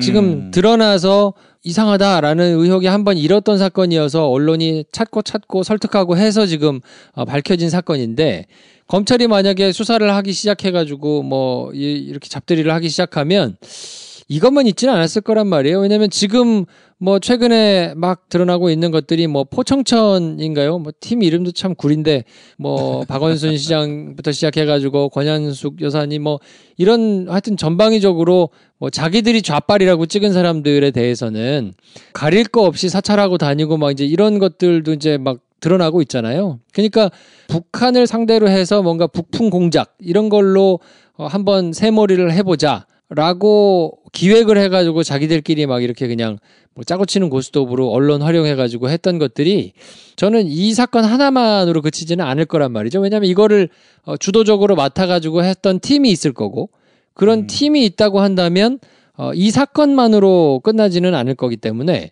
그 팀에서 주도한 다른 종류의 사건들이 굉장히 많을 거예요. 지금 뭐 그냥 머릿속을 스쳐 지나가는 사건들만 해도 조금 이상하다. 이게 도대체 왜 지금 이 타이밍에 이렇게까지 터져 나오는 건가 하는 사건들이 북한과 관련된 사건들이 굉장히 많았는데 그런 것들이 이제 하나 둘씩 문제가 돼가지고 막 당시 새누리당의 민낯이 이제 터져 나올 가능성이 있기 때문에 이거는 아무튼 조금 예의주시해서 봐야 될 그런 사건이 아닌가 싶습니다. 예, 알겠습니다. 남한으로 온 12명의 여종업원들 지금 뭐하고 있을까요? 당시에 2016년 4월 7일 날 탈북자가 인천공항을 통해 가지고 입국한 다음에 숙소로 갔었거든요. 지금 이제 어디서 뭐 하고 있을지는 뭐 제가 뭐 속속들이 알지는 못하지만 당시에 이 사람들이 짐 싸가지고 마스크 끼고 뭐 모자 쓰고 이렇게 들어오는 게 사진이 찍혀가지고 보도가 됐었단 말이에요. 그러니까 이 사람들은 사실 본인 의사와 상관없이 근데 이제 우리나라에서 계속 발표한 것으로는 집단적으로 탈북을 했다. 그리고 뜯어보면 얼마든지 신원을 추정할 수 있는 그리고 그 당시 이제 12명들이 다 한꺼번에 왔으니까 당연히 그 사람들이 북한에 남아있는 뭐 가족들 이런 사람도 있을 거 아니겠습니까? 그러니까 이제 뭐 북한에 가족이 남아있는 사람들은 이제 피해를 입었거나 뭐 그랬을 가능성도 있겠죠. 그리고 일부는 지금 북한으로 돌아가고 싶다라는 의사를 지금 또 가지고 있는 것이 확인이 어느 정도 됐기 때문에 국정원에서 나름대로 뭐 언론이 이렇게 득달같이 달라붙어가지고 하지 못하도록 아마 경호를 뭐 하면서 이렇게 접촉을 못하도록 하고는 있을 텐데 그동안 그랬어요. 그렇죠. 지금까지 이제 계속 그렇게 세게 해왔고 이제 앞으로도 계속 주목을 받으니까 5만 군데에서 이제 언론이 막 달려들 거 아닙니까? 그러니까 뭐 여러 가지 차원에서 지금은 언론에 나와가지고 막 이렇게 신원이 노출되는 것이 좋지는 않을 거기 때문에 뭐 나름대로 국정원이 계속 지금 이제 경호를 하거나 이렇게 좀 관리를 할 텐데. 그 안에서 얼마나 과연 북한으로 돌아가고 싶어 하고 얼마나 또 이 남한에 남고 싶어 하는지 뭐 이런 것들이 지금 그 숫자가 어떻게 되느냐에 따라서도 굉장히 미묘한 변화가 있을 수 있거든요. 그리고 또 북한에서는 계속 얘기하는 게 니네가 납치해간 사람들이니까 다 데리고 와라라고 지금 얘기를 하고 있는데 그럼 이 중에서 과연 몇 명이나 돌아가기를 원하고 있고 남기를 원하고 있는가? 그럼 또 남기를 원하는 사람들은 어떻게 할 거냐? 그 사람들은 얘네들은 남고 싶어 하니까 그냥 놔두고 나머지만 돌려보낼게요. 이렇게 되면 그럼 북한에서는 이제 모양새가 좀 이상해지는 거 아니에요. 그러면 그 남기로 한 사람들 가족만 불러다가 그러면 싹 숙청할 거냐. 뭐 하여튼 여러 가지로 굉장히 좀 골치 아픈 사안이다. 뭐 이렇게 지금 볼 수 있겠죠. 뭐 탈북해도 이제는 가족들이 봉변을 당하거나 그러진 않는데요. 얘기 들어보니까. 네. 그래서 뭐 예전 같지는 않다라는 얘기인데 다만 탈북할 의향도 없는데 남한에 압송돼 갔다. 이거는 사실 60년대 70년대 체제 경쟁할 때 북한에서 남한 사람 납치해가는 그런 양상하고 다를 바가 없어요. 한마디로. 아, 그럼요. 얼마나 전근대적이고 좀 있을 수 없는 일이기 때문에 이렇게 하면 되겠습니까? 무슨 북한 인권에 대해서 얘기를 하라고 막 퇴근하시고 뭐 이러는 분들이 지금 이런 식으로 인권과는 상관없는 일을 하면서 자기들의 쪽수 불리기 그리고 정치적인 셈법 이런 걸로만 지금 오로지 관심을 가지고 이제 해왔던 것들이기 때문에 이건 정말 굉장히 창피하고 비난받아서 마땅할 일이죠. 네, 그 지배인의 증언에 따르면 2016년 당시 박근혜 정부는 거짓말을 했고 조선은 참말을 했다는 거 아니에요? 이게 뭐예요 도대체? 얼마나 지금 창피할 일입니까? 이렇게 나라를 이 지경으로 했으니까 그 지금 싸질러 놓은 똥을 치우는 데만 1년이 넘게 걸리고 있는데 아직 다 치우지도 못했어요. 굉장히 많이 남아서 그것만 치우는데도 지금 골머리를 앓고 있는데 저러고 누워가지고 지금 드루킹 얘기하면서 지금 저러고 계실 일인가 싶은 생각에 지금 좀 화도 나고 답답하기는 한데 아무튼 조금 지켜봐야 될 일입니다. 제가 그때 기억이 납니다. 2016년 초였는데 총선 앞두고 그때 이제 여종업원들이 전원 석방이 된다면 모처에서 이 12명의 여종업원을 한동안 이제 모시고 있을 그런 공간의 책임자하고 대화를 나누기도 했어요. 그러니까 아무래도 이 여종업원이 끌려온 것 같다. 납치되어 온 것 같다. 이들이 국정원에게서 석방이 된다면 우리가 잘 모시고 있다가 원하는 곳으로 보내드리도록 할 것이다. 이런 말씀하셨는데 그때 이제 국정원에서는 재판에 아무도 나오지 않았고요. 뭐 그렇게 해서 적당히 뭉개다가 결국에는 그분들 어디로 갔는지도 모르고 정권 바뀌고 나니까 그게 공작이었고 납치였다라는 증언이 나오고요. 이 정말 못된 놈들 아닙니까? 정말 더 심한 욕을 쓰고 싶을 지경인데 제가 좀 참았습니다. 이거 저 수사 들어가가지고 책임 규명해서 박근혜 씨도 알고 있었다. 그럼 박근혜 씨도 처벌을 면치 못하는 거 아니에요? 그럼요. 이거는 최고 이제 책임자가 박근혜 전 대통령이기 때문에 대통령 직속기관이고 직속기관에서 이렇게 뭐 북한 사람들을 납치하는 12명이나 납치하는 상황을 대통령 몰래 뭐 비서실장 재가로 그냥 할 리는 없을 거란 말이에요. 이제 그렇게 또 주장하겠죠. 박근혜 전 대통령은 모르는 일이고 뭐 이병기 전 평화 비서실장 주도로 뭐 이렇게 됐다라고 이제 얘기를 할지는 모르겠습니다만 그 이병기 씨가 그럼 다 뒤집어 써야 되겠네요. 그렇죠. 그렇게 해야 되는데 진짜로 그렇게 할지는 잘 모르겠고요. 박근혜 전 대통령이야 그렇게 주장할 것 같아요. 여태까지 이제 일관되게 계속 그렇게 얘기를 하고 계시니까 나는 전혀 모르는 일이다라고 이제 얘기를 할 것 같은데 모를 수가 있겠습니까? 워낙 해맑으신 분이니까 모를 수도 있었겠죠. 이게 뭘 의미하는지 뭐 정확하게 그건 뭐 몰랐을 수도 있겠다는 생각도 뭐 간혹 들기는 합니다만 뭐 어쨌든 궤변에 가까운 얘기라고 봐야 될 거고요. 그거에 상응하는 책임을 져야 되지 않나. 근데 이건 하여튼 무겁게 책임을 지게 되지 않을까 싶은 생각이 듭니다. 어느 정도 형이 나올까요? 만약에 그게 다 박근혜가 알고 있었다라고 한다면. 글쎄요, 이제 그게 이제 어떤 식으로 얼마나 빨리 수사가 진행돼가지고 기소가 이루어져서 지금 진행 중인 다른 재판들하고 병합이 되느냐 안 되느냐에 따라서 이제 조금 또 달라지기는 할 텐데 이미 박근혜 전 대통령이 지금 이제 특활비 수사 기소된 것만 하더라도 또 한 번의 중형이 불가피하기 때문에 산술적으로 나오는 형의 큰 의미는 없다고 봐야 될 거예요. 왜냐하면 지금 이미 받은 형으로도 무기에 가까운 형이잖아요. 한참 이제 나이가 드셔가지고 나와야 되는 상황인데 그거에 지금 받은 형량만큼 더 받을 가능성이 지금 있기 때문에 이게 추가로 기소가 돼가지고 뭐 몇 년이 더 붙고 말고 하는 거는 그렇게 큰 의미는 없을 것 같은데 아무튼 사실상 무기징역을 그냥 살 수밖에 없다라고 봐야 되지 않나 싶습니다. 근데 이제 사실은 24년형을 받은 터라서 뭐 무기징역이 돼도 별 감흥이 없을 것 같아요. 박근혜 씨가. 뭐 그렇죠. 지금 그냥 아무 생각 없이 정권 바뀌고 시간 지나면 어떻게 정치적으로 좀 사면이라든지 뭐 이런 거를 좀 할 수 있지 않겠나 뭐 이런 막연한 기대를 하고 계시지 않을까 싶습니다. 어떻게 좀 빅엿을 먹일 방법이 없을까요? 글쎄요. 이거 뭐 당장 이렇게 터져나오는 거를 차곡차곡 보면 이후에도 아마 계속 이런 문제들이 더 터져나오지 않을까 싶은데요. 저는. 남아있는 기간 동안에 이거 말고도 연루되어 있는 사건들, 뭐 뒤늦게 이제 터져나오는 사건들이 더 있지 않을까. 뭐 적어도 한두 개 이상은 더 있지 않을까 싶은 생각이 듭니다. 저는. 국기문란 범죄 말이죠. 그렇죠. 예, 뭐 이게 본인이 국기문란이라고 다른 사람들 찍어 누리고 했던 거를 생각하면 누가 누구한테 뭐라고 한 건가 싶은 생각이 조금 들기는 하는데 아무튼 뭐 네. 알겠습니다. 정말 답답합니다. 이것만 해도 말이죠. 이 12명의 그 귀한 또 젊은이들 아닙니까? 이들이 뭐 난데없이 갑자기 납치가 돼가지고 탈북이라고 규정되고 말이죠. 얼마나 기가 막히겠어요. 예를 들어서 제가 이제 어디 해외에 있었는데 갑자기 북한에 납치가 됐어요. 그리고 나서 제가 월북했다. 이렇게 북측에서 밝히면은 저나 제 가족은 뭐가 되는 겁니까? 이 꼴 아니에요, 네. 한마디로. 뭐 예. 그렇죠. 그렇다고 봐야 되는 거죠. 박근혜 씨는 이민족 역사의 중대한 오점이다. 오늘 이렇게 정의하지 않을 수가 없습니다.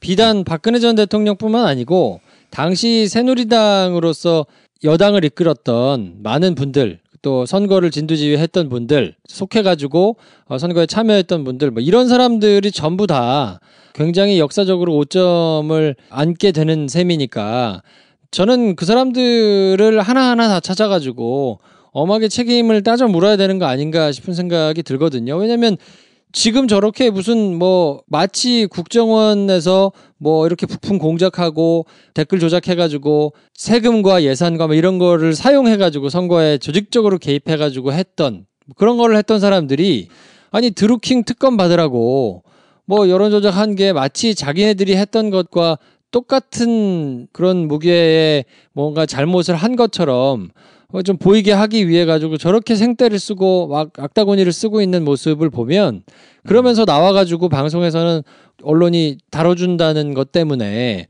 궤변을 늘어놓으면서 저렇게 뻔뻔하게 하고 있는 거를 보면 정말 이래도 되나 싶은 생각이 조금 들어요. 모든 것을 국민들이 이번 지방선거 투표를 통해서 답해줄 거라고 생각합니다. 네. 국민을 바보로 하는, 국민을 기만하는 이런 정치. 뭐 언제까지 예쁘게 봐주겠어요. 우리 국민들의 현명한 선택을 기다릴 뿐입니다. 자, 김프로 수고하셨습니다. 네, 다음 주에 뵙겠습니다. 지방선거 후보자님 잘 들으세요. 선거는 뿌리오와 함께 선거 문자 1위는 뿌리오. 선거는 뿌리오와 함께 선거 당선 1위는 뿌리오. 12년 연속 1위 노하우로 개인정보 보안은 물론 번거로운 행정처리도 한 번에 당선자가 추천하는 1위 문자 뿌리오. 1위 당선 1위 문자 뿌리오. 차장님, 아직도 받은 명함 일일이 휴대폰에 저장하세요? 스마트폰으로 찍기만 하면 바로 입력해주는 리멤버가 있잖아요. 부장님, 아직도 명함첩 쓰세요? 리멤버에서는 이름이나 회사만 검색하면 바로 명함을 찾을 수 있다고요. 대한민국 대기업 임원 2명 중 1명이 사용하는 국민 명함 앱 리멤버. 지금 바로 다운받으세요.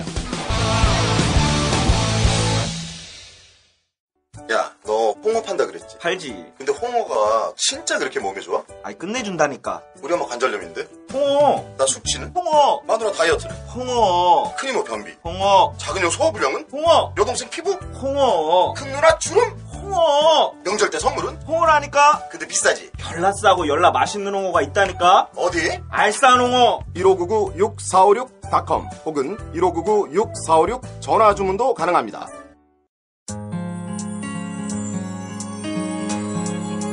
당신의 정직한 뉴스 보자관 김용민과 주파수를 맞춘다. 새로운 아침 특별한 선택 김용민의 다스 브리핑. 김용민의 다스 브리핑. 김성태 자유한국당 원내대표 단식 일주일째. 언론들은 그의 건강을 걱정하며 안절부절. 자유한국당 김성태 원내대표는 댓글 조작 특검을 요구하며 단식에 돌입한 지 일주일째입니다. 건강이 악화돼 대부분 시간을 누워서 보내고 있지만 끝까지 버티겠다는 입장입니다. 30대 남성에게 피습을 당했던 김성태 자유한국당 원내대표가 병원에서 치료를 받고 다시 노숙 단식 농성에 들어갔습니다.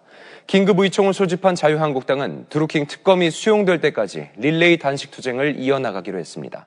김성태 원내대표 지금 심장 쇼크까지 올 수 있는 그런 상황이라고 하는데 빨리 좀 단식을 접는 것이 좋을 것 같고요. 그렇죠. 그리고 추미애 대표가 좀 이렇게 대승적인 차원에서 찾아가면 어떨까 그런 생각도 드네요. 또 혹시나 저는 이제 의료진의 아까 말이 좀 이렇게 마음에 남는데 의료진이 판단했을 때 정말 위급한 사항이라고 판단하면 저는 강제로라도 모셔가야 된다고 생각해요.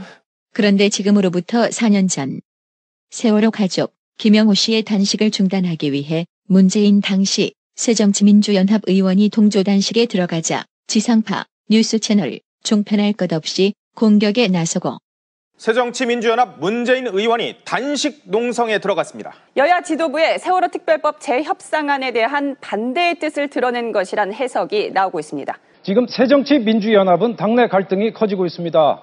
여야 지도부의 합의는 세월호 유족과 당내 강경파에 번번이 부딪혀서 해결책을 찾지 못하고 있습니다. 문재인 의원도 단식에 나서는 등 상황은 더욱 어렵게 꼬여만 가고 있습니다. 새정치민주연합의 박영선 원내대표가 곤란한 지경에 처하게 됐습니다. 문재인 의원 같은 경우에는 지금 이제 김영호 씨와 함께 단식투쟁에 동참하고 있는데 이럴 때 좀 당을 더 다독이고 중진 의원으로서 감정적으로 접근하는 게 조금 아쉽지 않은가 이런 비판도 나오고 있고. 지난 대선 때 야권의 사실상 단일 후보였던 문재인 의원은 요즘 국회가 아니라 광화문 광장에 머무르면서 단식 농성을 하고 있습니다.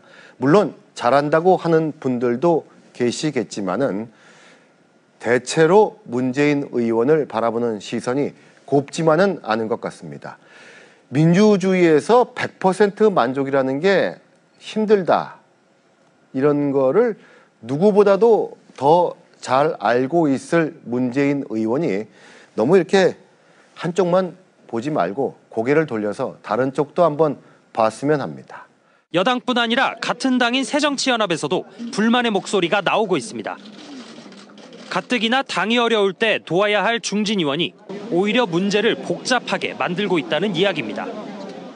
문 의원은 최근 차기 대선 주자 여론조사에서 새정치연합 지지층에서 지지율 32%로 박원순 서울시장을 꺾고 1위를 차지했습니다. 결국 문 의원의 단식 정치는 차기 당권과 대권 도전을 위한 것 아니냐는 해석이 나오고 있습니다. 김성태의 단식과 문재인의 단식은 왜 차별하나?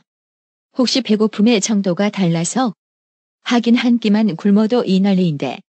지난 겨울 김영철 조선통일전선부장 박람대 통일대교 앞에서 저희들은 아직 아무런 요기도 못했습니다.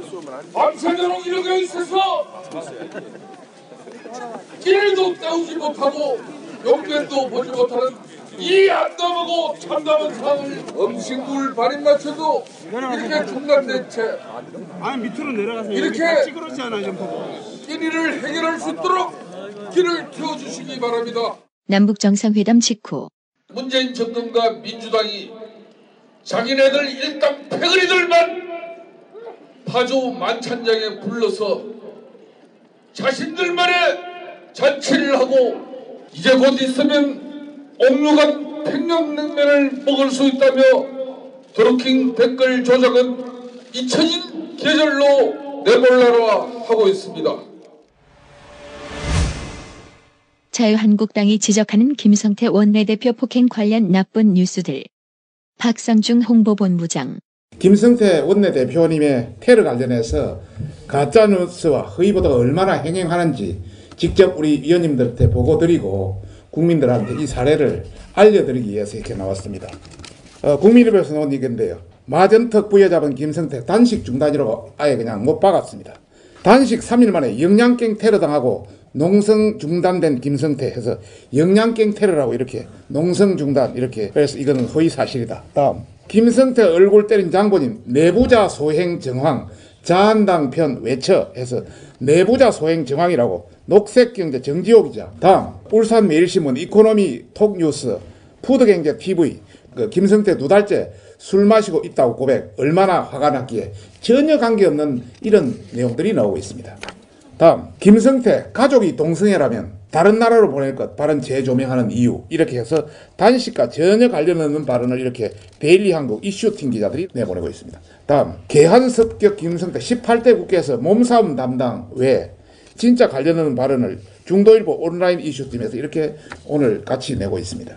다음, 자유한국당 지지자에게 맞은 김성태 원내대표, 사실상 단식 투쟁 동자 이제 식사해야 할 듯. 이 조롱하는 완전히 기자입니다. 탑스타뉴스 이정범 기자입니다.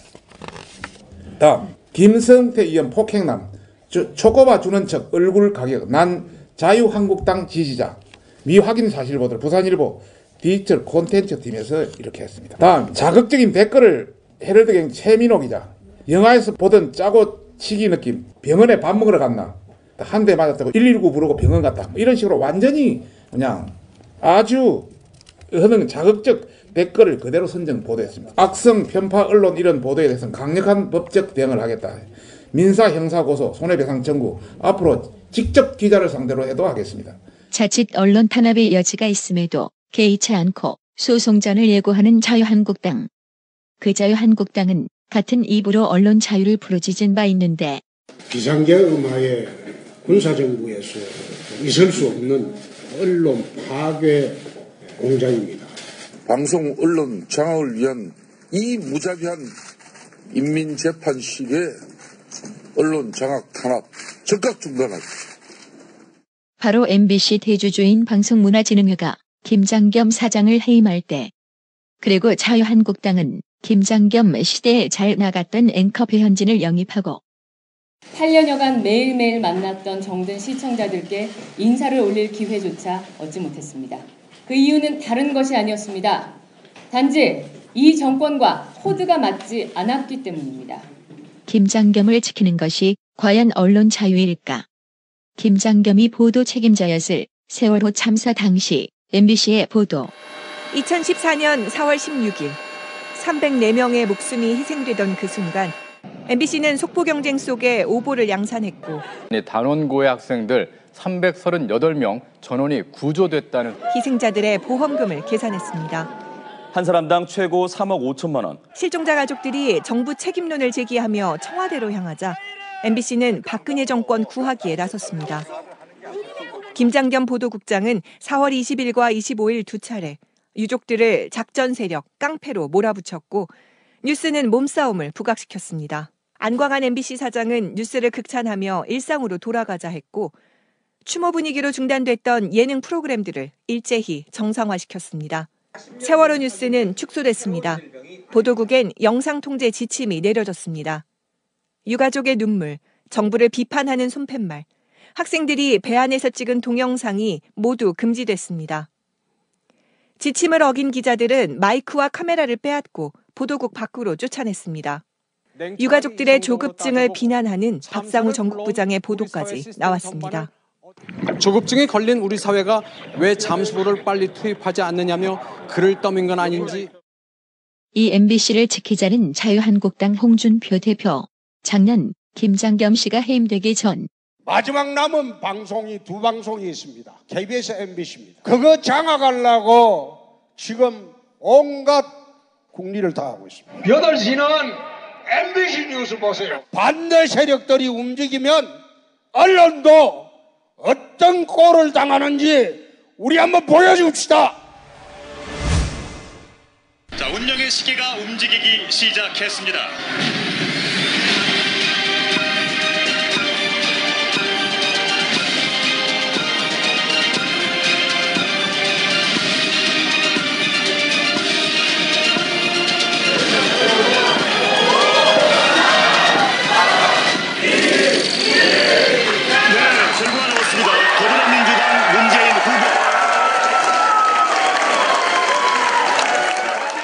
작년 5월 9일 19대 대통령 선거 방송 3사의 출구조사.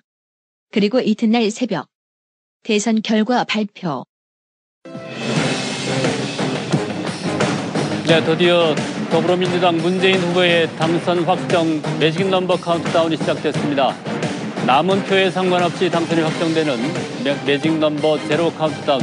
이제 10만 9만여 표가 남았군요. 94,110표가 남았습니다.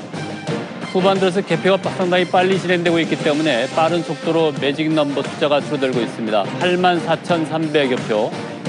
자, 현재 개표율 86.5%인 상황에서 8만 표 정도 남았습니다. 7,200표,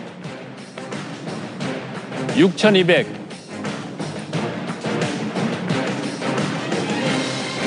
3,817표 남았습니다. 100표. 네, 드디어 2017년 5월 10일 새벽 2시 37분 더불어민주당의 문재인 후보가 대한민국 제19대 대통령으로 당선 확정됐습니다. 대통령이 된 문재인. 광화문에서 국민께 드리는 첫 번째 인사. 고맙습니다. 정말 고맙습니다. 정의로운 나라, 통합의 나라, 원칙과 상식이 통하는 나라다운 나라를 만들기 위해 함께해 주신 위대한 국민들의 위대한 승리입니다. 함께 경쟁했던 후보들께도 감사와 위로를 전합니다. 새로운 대한민국을 위해 그분들과도 함께 손잡고 미래를 위해 같이 전진하겠습니다. 내일부터 저는 국민 모두의 대통령이 되겠습니다. 저를 지지하지 않았던 분들도 섬기는 통합 대통령이 되겠습니다.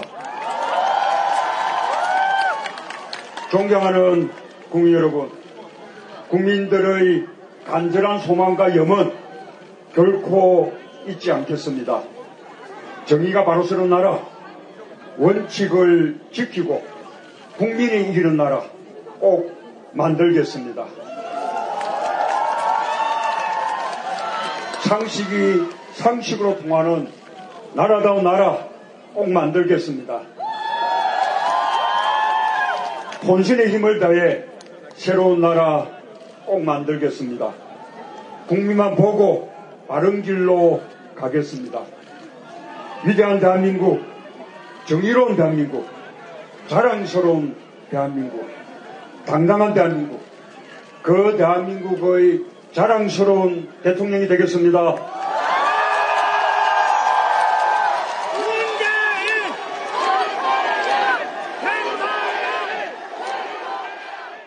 이 약속은 제대로 지켜졌을까?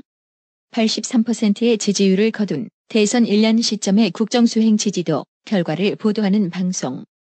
한국갤럽이 지난 2일부터 이틀간 성인 남녀 1,000여 명을 대상으로 조사한 결과 역대 대통령들의 취임 1년 지지율과 비교하면 월등히 높은 것으로 취임 1년 지지율이 가장 높았던 김대중 대통령보다도 20%포인트 이상 높았습니다. 골반 잡자 바로 잡자 바디로직, 허리 통증 바로 잡자 바디로직, 몸매 교정 바로 여름에도 잡자, 아시죠? 바디로직 라이트. 통기성이 좋아서 한여름에도 쾌적. 신축성은 여전해서 내 몸에도 최적. 올여름도 자세가 좋아지는 골반 교정 타이즈 바디로직. 검색창에 골반 교정 바디로직 라이트. 미궁 장사랑에서 가정의 달을 맞아 더 줄게 이벤트를 진행합니다. 부모님, 부부, 아이, 친구, 연인 등 감사한 분들에게 다양한 선물을 그냥 막 더더더 드립니다. 행복한 5월, 내 몸 사랑은 장사랑으로 챙기시고 가족 사랑은 더 줄게 이벤트로 공짜로 챙겨주세요. 가정의 달 더 줄게 이벤트 5월 18일까지 장사랑닷컴에서 확인하세요. 검색창에 미궁 장사랑. 스페이드 퀴즈입니다. 돌잔치, 채순잔치, 가게홍보, 체육대회, 창사기념일. 정답! 기념품! 문제를 끝까지 들으셔야죠. 이럴 때 사용하는 판촉물이나 기념품, 답례품, 단체 선물 등을 취급하는 전문업체로서 국민을 위해 제대로 일하는 언론과 정당의 후원을 하는 판촉물 전문업체는 어디일까요? 정답! 네피알! 네? 어디라고요? 네피알! 정답입니다. 판촉물이나 단체 선물이 필요할 때 이왕이면 우리 편 회사 네피아를 찾아주세요. 인터넷 검색창에 네피아를 치시거나 032-519-4800으로 전화주시면 친절하게 상담해드립니다. 그런데 상품은 뭔가요? 네피아를 가서 고르세요. 3만 가지가 넘는 물품이 있어요.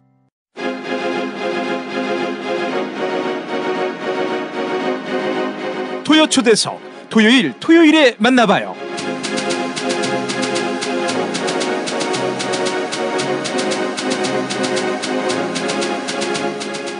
얼마 전 후배들의 환대를 받으며 정년 은퇴한 기자가 있습니다. 박수택 전 SBS 환경 전문 기자입니다. 김영란법 생기기 전부터 관행적인 식사 대접마저 거부하고 차계부라는 말이 나오기 전부터 차계부를 쓰고 사내에서 나몰래 흡연하는 사람들을 적발하는 등 바른 생활 사나이 환경 지킴이로 정평이 나 있는 분입니다. 자, 그런데 박수택 기자가 오는 6.13 지방선거에서 정의당 고양시장 후보로 나섭니다. 박수택 기자는 재직 당시 연차가 쌓여도 간부가 되지 않겠다. 일선 기자로서 언론인의 운명을 다하겠다. 이렇게 다짐했던 인물인데요. 자, 4대강 사업 비판 기사로 정권 눈밖에 나서 고초를 겪기도 했는데 파란만장한 기자 생활을 마무리하고 이제 공직선거 후보자로 나선 박수택 후보 만나보겠습니다. 박수택 후보님 나와 계시죠? 네, 안녕하십니까. 고양시장 정의당 후보 박수택입니다. 안녕하세요. 이 목소리 SBS 나이트라인 기억하시는 분들 많이 계실 겁니다. 앵커로 또 도쿄특파원으로 환경 전문 기자로 SBS 화면에서 참 여러 모습을 보여주셨는데, 자, 정년 은퇴하셨을 때 후배들이 정말 대단한 은퇴 축하 행사를 마련해 줬습니다. 그래서 정말 존경을 많이 받으셨구나라는 생각도 들면서 워낙 무서운 선배님이시다 보니 더 이상 혼나지 않게 돼서 자축하는 맥락에서 그렇게 환송 행사를 마련한 것이 아닌가 하는 생각도 드는데, 언론계에서 바른 생활 사나이로 정평이 난 분인데 100만 자치단체장에 도전하시는 이유가 뭔지 궁금합니다. 시민을 주인으로 모시는 행정, 또 진정으로 이 시민의 행복을 위한 도시를 한번 이뤄보고 싶다, 이런 생각을 했기 때문이지요. 이 출마를 결심하게 된 사건이 지난 3월 말에 하나 있었습니다. 안심하고 이를테면 살 수 있도록 해달라. 특히 미세먼지 문제가 심하지 않습니까? 아이들이 이 맘 놓고 좀 숨 좀 쉴 수 있게 해달라. 이제 여건을 마련해 달라고요. 아기 엄마들, 이 시민들이 호소하는 그런 자리가 있었는데요. 그런 절박한 호소를 귓등으로 흘리고요. 공직자들이. 그리고 거대 정당의 이를테면 선출직 공무원들이죠. 이런 분들이 이 쪽박 깨듯 홀대하는 걸 봤습니다. 그래서 그런 양태제가 분노를 느껴가지고요. 저라도 나서서 바로잡자, 이런 결심을 하게 된 거죠. 미세먼지 잡기 위해서 고양시장 도전하신다. 처음에는 시의원으로 나갈 생각을 했는데요. 그게 이제 그 이야기를 하는 과정에서 확대가 돼서 방향이 바뀌었습니다. 그래서 시장 출마로 가다가 잡은 거지요. 사실 환경 분야의 전문성이 있으시니까 그걸 살려서 시민운동가로 변신해도 더 훌륭한 역할을 할 수 있지 않겠는가 하는 그런 판단을 하는 분들도 있는데요. 어떻게 보십니까? 네, 언론인으로 제가 이제 33년 4개월 봉직했고요. 지난 2월 말에 정년 퇴직했는데요. 제가 시전한 한 10수년 동안에 특별히 환경 분야에 집중해 왔지 않습니까? 그래서 퇴임한 후에도 이 자연 환경 보존을 목적으로 하는 어떤 사회단체를 하나 꾸릴까 지금 준비를 하고 있었습니다. 그러셨는데 이렇게 공직선거에 나서시게 된 것은 시민들의 미세먼지 걱정 없는 도시에서 살고 싶다라는 그 염원을 보고도 공직자들이 이렇게 무관심한 모습, 여기에 분노하시고 나서시게 됐다라는 말씀인데, 그런 겁니다. 예를 들어서 이제 그런 문제가 있으면 정부나 국회나 또 시도 의회, 그리고 또 지방자치단체가 말이죠, 시민들의 바람, 또 시민들의 절박한 호소를 받아들여서 자, 이러이러한 정책을, 시책을 마련했습니다. 어떻습니까? 하고 물어야 마땅하지 않습니까? 그런데 거꾸로예요. 이걸 시민들이, 특히나 아기 엄마들, 아빠들이 아이들을 위해서 이건 좀 참 안타깝습니다. 이런 걸 좀 해주셨으면 좋겠습니다 하고 빌듯이 해요. 그리고 고개를 숙이고 조아리고 심지어는 눈물까지 흘려야 되는 겁니다. 그래서 저는 왜 이래야 되는가 하는 분노를 느낀 거죠, 제가. 그래서 이제 시장직에 도전하게 되셨다는 말씀하셨는데, 자, 근데 정치는 또 현실이란 말이죠. 그래서 출마자는 여러 명 되겠지만은 당선의 영예는 한 사람의 것인데, 아니 정의당 간판으로 솔직히 당선 가능성이 얼마나 있을지 의구심을 갖는 분들이 적지 않습니다. 네, 고마운 생각입니다. 그런데요. 예. 원래 정치에 나설 그런 생각은 없었거든요. 예. 만일에 제가 있었다면요. 뭐 저랑 생각이나 뭐 이런 여러 가지로 비슷한 이념이 비슷한 민주당, 특히 집권 여당인 민주당을 좀 기웃거렸겠지요. 네. 또 민주당의 언론계 출신으로 아는 분들도 꽤 많습니다. 예.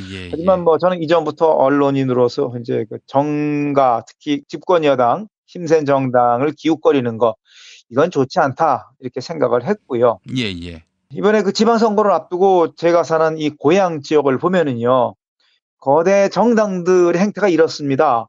지방정치 지방생들이나 또 현역 시도 의원들이죠. 이런 분들을 줄 세우기를 합니다. 그리고 이제 유권자 시민은 안중에 두지 않습니다. 예. 그래서 저는 그런 행태가 이건 너무한다 싶어서 이제 한심하다 느꼈고요. 예. 반면에 정의당은 작지만 제가 생각하기엔 당당하고요. 특히 이 권리당원이라고 그러죠. 이분들이 각자 한 달에 10,000원씩 당비를 내면서 당당하게 자기들의 이념, 생각을 이제 실천하려고 노력하는 모습을 보고 이건 건강하다 이렇게 생각을 한 겁니다. 예. 다른 표현을 빌자면 정의당은 정정당당하니까, 그리고 작지만 이념이라든가 또 뜻이 확실하니까, 그리고 무엇보다도 서민, 또 일하는 분, 노동자죠. 이런 분들을 위한 정당이니까 그게 또 제 생각하고도 더 맞습니다. 예. 그래서 지금은 작지만 앞으로는 점점 그 뜻을 크게 펼 수 있지 않을까. 지금은 초생달이지만 언젠가는 더 큰 달이 되지 않을까. 저는 그렇게 생각하고 있습니다. 그래서 여기에 함께 하는 거죠. 예. 자, 근데 이제 선거 전략을 세워야 되지 않겠습니까? 당선을 위한 선거 전략을 아마도 강구하실 텐데, 또 언론인이시다 보니까 또 정치부도 하셨잖아요. 저는 안 해본 게요. 정치부, 경제부, 스포츠 이거 안 해봤습니다. 아하, 그렇습니까? 예. 이거 어떻게 해요, 그러면은? 저는 주로 사회, 국제 이 분야를 했고요. 그다음에 특파원 생활했고, 또 뉴스 진행했고, 특히 사회에서는 이제 복지, 노동, 그다음에 환경 분야를 오래 취재했습니다. 예. 필승 전략 세워두신 게 있습니까?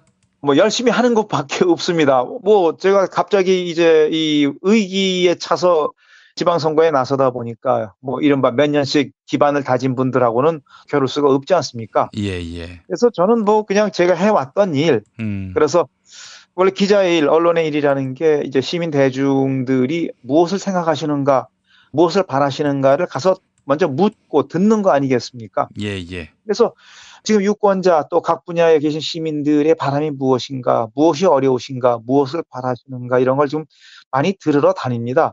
그랬더니 저희 그 정의당의 젊은 이제 후보 한 분이 그거 경총 투어라고 이름 붙이면 되겠네요 해서요. 그래서 가서 저를 자랑하거나 하기 전에 예.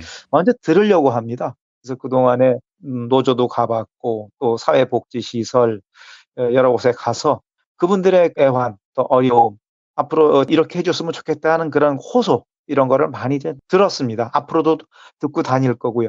그런 것을 공약에 반영하는 거 그게 진정 시민정치 그리고 풀뿌리 정치가 아닌가 저는 그렇게 생각을 합니다. 예, 왜 정의당인가라는 질문의 연장선일 수도 있는데 사실 우리 박수택 후보께서는 우리나라 3대 방송사에서 재직하셨고 또 이렇게 뭐 정관계에 그 두루두루 인맥이 있으실 텐데 그 통상 거대 정당으로 가지 않고 이렇게 진보 정당을 택하신 거는 참 보기 드문 일인 것 같아요. 그렇습니까? 예. 원래 진보라고 하는 게요. 이 사회의 모순을 해결하고요. 좀 더 나은 방향으로 나아가자. 그거 좋지 않습니까? 그런 게 진보지요. 네. 그러니까 지금 뭐 우리가 이런 것을 이뤘다, 이런 것을 가졌다 하고 그것을 자랑하고 거기에 안주하기보다는요. 지금 우리 사회의 구석에 그늘진 곳이 무엇인가 이걸 좀 찾고요. 그래서 그런 분들이 좀 더 행복을 좀 느끼실 수 있도록 만족을 느낄 수 있도록 찾아가는 거 그게 진보가 아닌가 생각합니다. 제가 기자 생활하면서요. 예. 연불처럼 뭐랄까 외구 다니는 말이 있습니다. 시서, 유소, 납노소 이런 말이 있습니다. 그러니까 우리 사회의 건전한 상식을 이를테면 불의에 촛불 들고 일어설 수 있는 시민. 그다음에 서민입니다. 우리 사회의 다수를 차지하죠. 귀족이 아니고. 예. 그다음에 유권자입니다. 정치 권력의 원천입니다. 뭐 국회의원이나 대통령이거나 유력 정치인이 아니고요. 유권자가 으뜸입니다. 그다음에 경제는 뭐냐 하면 소비자입니다. 경제 생활의 주체, 소비자죠. 예. 그럼 여기까지가 시, 서, 유, 소 나왔죠. 그다음에 납은 뭐냐 하면 예. 나라 살림의 바탕을 이루시는 분들입니다. 정치인들의 세비들이고요. 공무원들 급여 드리는 분 누구죠? 납세자들입니다. 예. 그다음에 나의 그 시간, 피땀을 흘려서 생계를 이어가시는 분, 노동자입니다. 마지막 소외 계층입니다. 우리 사회가 더불어서 보듬고 함께 살아가야 할 분들. 자, 그래서 시민, 서민, 유권자, 소비자, 납세자, 노동자, 소외계층. 예. 이 머리 글자를 따서 시, 서, 유, 소, 납, 노, 소 이렇게 하는데요. 제가 만든 말인데요.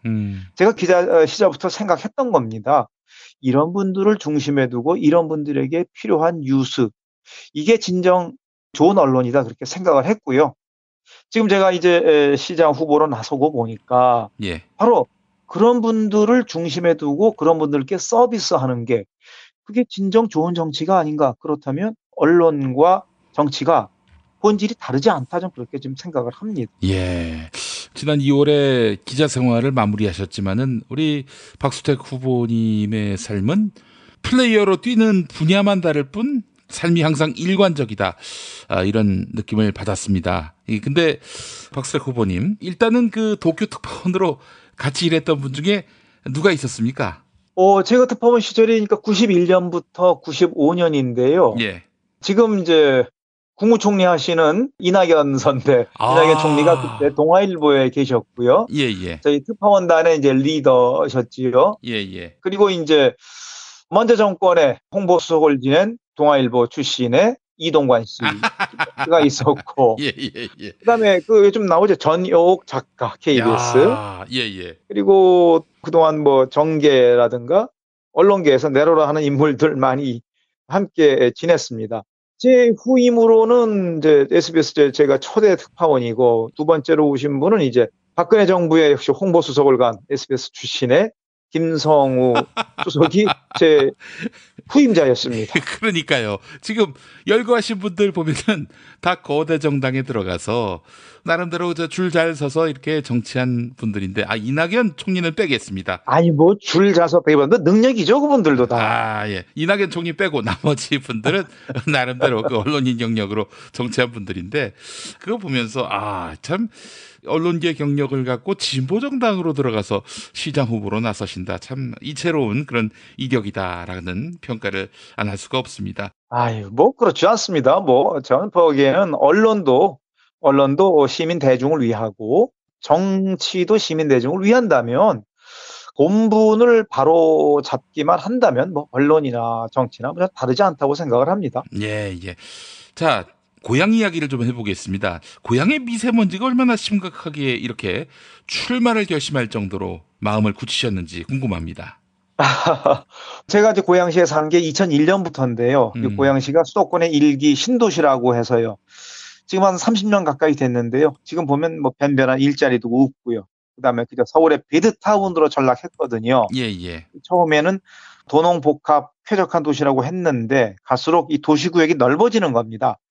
예를 들어서 변두리의 농촌지대를 가보면은 이제 논을 메워서요. 밭으로 하거든요. 예. 거기가 이제 바로 비닐하우스가 됩니다. 그다음에 창고, 공장, 뭐 쓰레기 적치장, 그다음에 축사 이런 것들이 막 붙어 있고, 이제 빌라 단지가 오고, 그다음에 뭐 요양병원도 오고, 자동차 정비소, 뭐 레미콘 공장, 또 이 골재 재생 공장 이런 것들이 막 엉켜 있습니다. 예. 근데 이런 곳을 뭐라고 부르냐 하면요, 이제 계획 관리 지역이랍니다.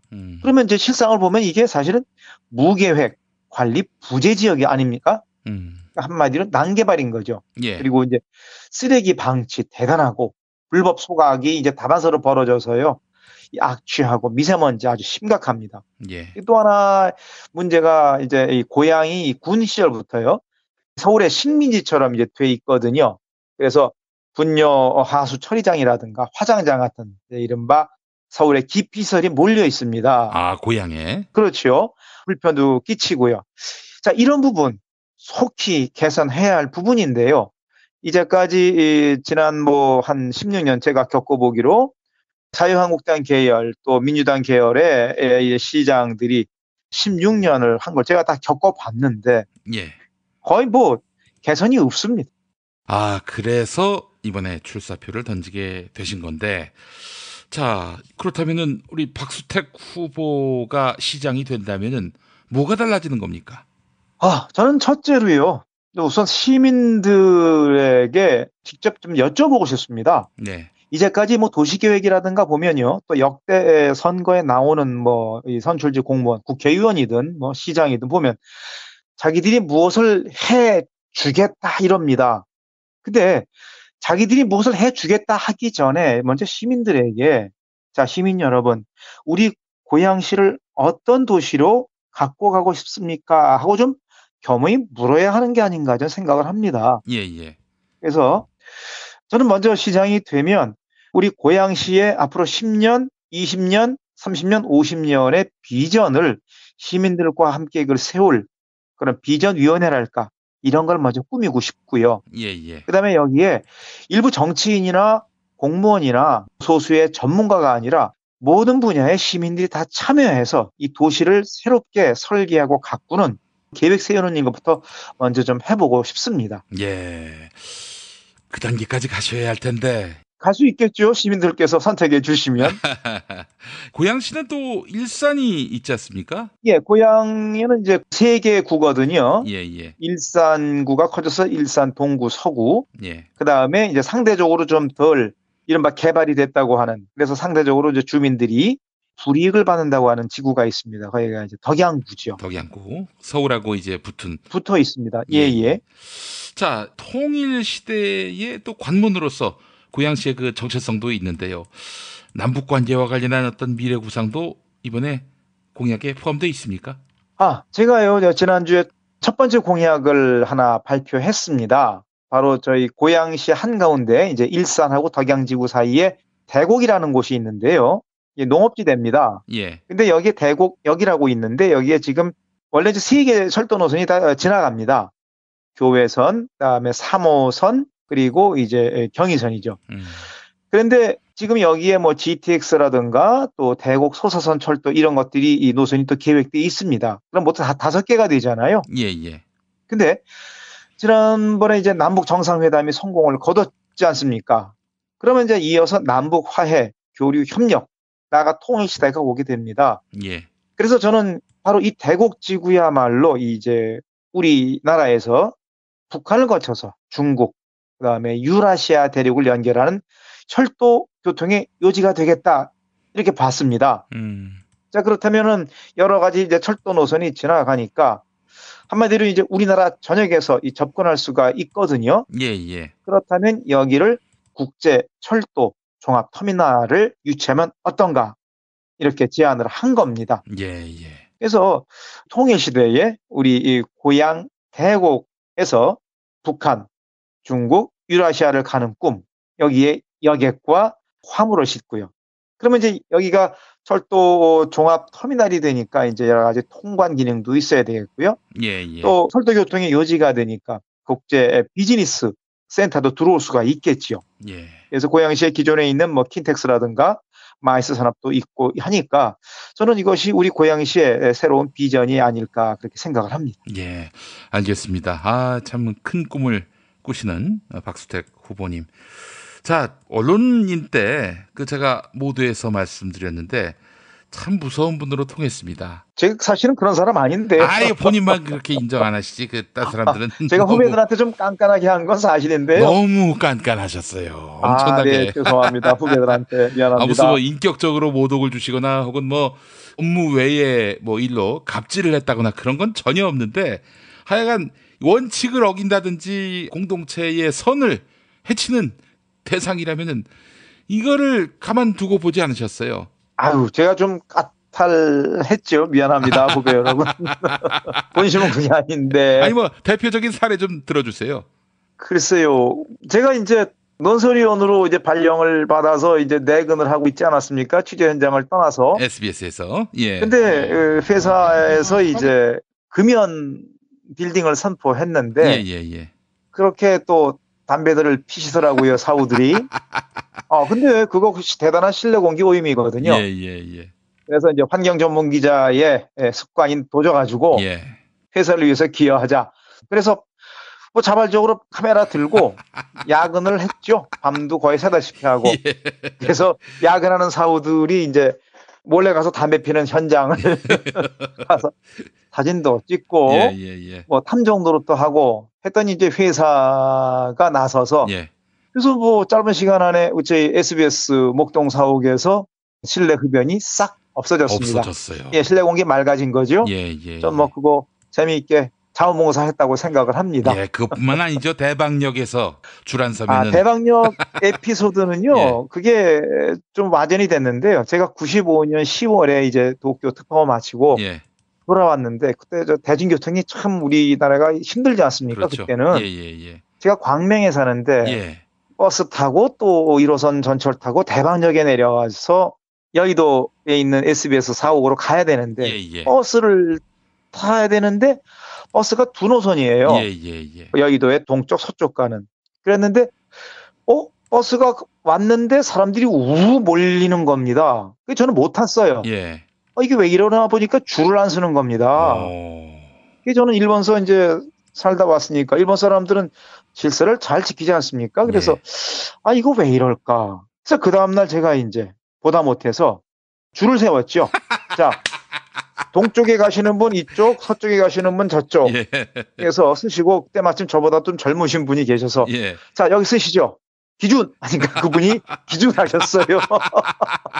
그래서 제가 외쳤죠. 자, 823번인가 하여튼 몇 번인가 그래요. 그래서 그 버스 회사가 퇴진하는 순간 자, 이쪽 노선 저쪽 노선 이렇게 줄 서십시다 하고 하니까 사람들이 쭈뼛쭈뼛 하시더니 줄을 서 주시더라고요. 줄을 세웠죠. 중간에 뭐 뛰어오시는 분 있으면 제가 잠깐 줄 섭니다. 저쪽으로 가시고요. 교통정리를 제가 사흘을 했습니다. 그랬더니 버스 회사에서 이제 거기다가 편말을 세웠죠. 노선별로. 그리고 대방역에서 이제 전철에서 내리시는 분들이 저절로 선착순으로 이제 한 줄로 줄을 쫙 서게 된 거죠. 또 줄 세우기 대장을 그때 제가 했는데 그때 느꼈습니다. 어떤 틀, 시스템, 제도를 좋게 세우지 않으면 혼잡하고 무질서하고 불편하구나. 제가 30대 후반이었으니까 좀 엉뚱하긴 했지만 하여튼 나라가요. 사회가 어떤 뭐 바람직한 좋은 제도나 틀이 있으면 먼저 세우고 그걸 이행하면 그게 선진사회가 아닌가? 좀 그렇게 생각을 합니다. 전부 얘기 안 하셨는데 거기 저 환풍구 쪽에다가 음료수병 갖다 놓은 사람들 다 제대로 갖다 버리라고. 그것도 이제 뭐라 그럽니까? 이거 오지랖이 넓다고 그러나 뭐 이를테면 여의도역 다음에 여의나루역이었어요. 여의나루역을 계단을 올라오는데 앞에 어떤 젊은 사람이 캔커피를 마시고서는 계단 난간에다가 탁 놓고 휘적휘적 가는 겁니다. 그런 분들이 많습니다. 제가 뒤를 따라갔는데 제가 좀 그걸 못 봐요. 딱 잡고서 저도 휘적휘적 걸어서 잠깐요. 이거 여기 두시면 안 되시죠? 그러니까 그 친구가 저를 딱 보더니 그냥 이렇게 쥐어요. 휙 낚고 제득 가요. 그러면 가는 겁니다. 다행히 안 버리고. 근데 가다가 또 어디다가 휙 버리더라고. 그래서 제가 주웠죠, 다시. 그래서 이 친구 어딜 가나 보자고 이제 가는데, 여의도 이제 그 광장을 가로질러 가는 거예요. 그런데 같은 방향이에요, 저희 회사 SBS로. 그래요? 그러더니 SBS로 쏙 들어가네요. 이거 봐라. 그래서 제가 들어가서, 잠깐 봅시다. 나 사회부의 박아무개 차장인데, 이거 우리 사우들끼리 이러시면 안 되잖아요. 그렇죠? 그러니까 그분이 딱 보더니 자기도 머쓱하잖아요. 그렇죠. 아이고, 이게 SBS의 중간 간부구나. 서로 씩 웃으면서 앞으로 그러지 맙시다. 그 에피소드일 겁니다, 그게. 그래요. 이런 거 못 봐주신다는 그런 소문이 많습니다. 자, 그런 우리 박수택 후보님은 또 보건복지부 기자단 간사를 또 맡으셨잖아요. 그때 투표로 이제 제가 간사가 됐는데요. 96년쯤인가로 기억을 합니다. 근데 그때 이제 제가 여러 가지 좀 관행을 바꾸자고 그랬어요. 예. 그래서 이제 그때 점심때가 되면 농협에서 나오는 도시락이 잘 나옵니다. 예. 근데 이제 기자실, 공보관실에서 그걸 이제 제공하는 거예요. 예. 그래서 아니, 이거는 무슨 돈으로 하나요? 그러니까 공보관실 예산이에요. 그래서 제가 아니, 공보관실 예산을 왜 기자들이 도시락을 먹습니까? 매번 뭐 특별한 일로 뭐 회식 같은 거 있을 수는 있지만 뭐 매번 이건 좀 곤란합니다. 그래서 제가 여러 언론사 기자들에게 자, 도시락은 3,500원이니까 이건 각자 사 먹읍시다 하니까 다 좋아요 그러는 거예요. 예. 그래서 그게 그렇게 이제 된 거죠. 고쳐진 거죠. 아이고, 참 대단하십니다. 사실 그래서 우리 박수택 후보님은 직장 상사로 혹은 이웃으로 함께하기는 좀 부담스럽지만 시장이라면 혹은 뭐 공직자라면 이렇게 원칙이 확실한 분을 공복으로 세운다면은 그 자치단체의 청렴도나 도덕성은 한층 격상되지 않겠는가 하는 그런 생각을 또 갖게 됩니다. 글쎄요, 뭐 모두 다 함께 저제 시민, 그 다음에 공직자 여러분, 그리고 이제 앞으로 선출되면 뭐 제가 시장이 되면 그 다음에 뭐 또 다른 분이라도 앞으로 사회가 점점 더 밝아지고 맑아지지 않겠습니까? 저는 그런 희망을 갖고 있습니다. 예.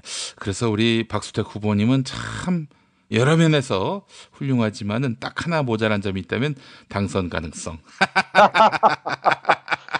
그건요? 예. 그러더군요. 뭐 투표함 열어보기 전까지는 모른다. 예. 그 다음에 민심이 천심이라고 그러지 않습니까? 예. 유권자들의 표심이 저는 천심이라고 봅니다.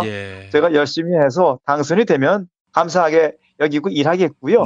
제가 또 선택을 못 받으면 또 그건 제가 그만큼 호소가 닿지 않았기 때문이다 생각하고요. 겸허히 받아들이는 거고요. 벌써부터 제 생각하지 마시고 좀 큰 폭으로 임하시기 바라겠습니다. 네, 그래야죠. 자, 미세먼지 아웃, 안전한 경기도를 표방하면서 고양시장에 출마한 박수택 후보 함께했는데 마지막으로 애청자 여러분들께 드리고 싶은 말씀이 있다면은 소상히 말씀해 주시죠. 제가 기자 생활 마치고 몇 달 있다가 고양시장 후보로 나섰는데요. 전 이 선거는요, 잔치다 이렇게 생각합니다. 그리고 나서 보니까 정말 정치 혐오가 대단하다 그런 걸 느낍니다. 그런데요, 계속 실망하지 마시고요. 희망을 좀 가져주셨으면 좋겠습니다. 그리고 무엇보다 중요한 게 유권자들의 관심 또 참여라고 봅니다. 그래서 후보들을 보시고 그 후보가 쓸만한가, 그리고 앞으로 우리 정말 시민을 위해서 이 지역사회를 위해서 봉사할 그런 자격과 자질이 있는가를 합리적으로 판단해 주시면 좋겠습니다. 절대로 기권하시면 안 되고요. 기권하고 또 이 정치의 시민들이 눈을 감아버리면 우리 시민들이 모두 함께 누려야 할 이 권익을 엉뚱한 사람들이 다 가로채갑니다. 이런 건 없어야 되지 않을까요? 그래서 저는 우리 대한민국 그리고 저희 이 경기도 또 저희 고양시의 유권자들의 현명함을 믿습니다. 알겠습니다. 박수택 후보, 정의당 고양시장 후보와 함께했습니다. 자, 박수택 후보님, 하여튼 선전하시길 바라겠습니다. 건강하시고요. 네, 시청자 여러분 감사합니다. 안녕히 계십시오.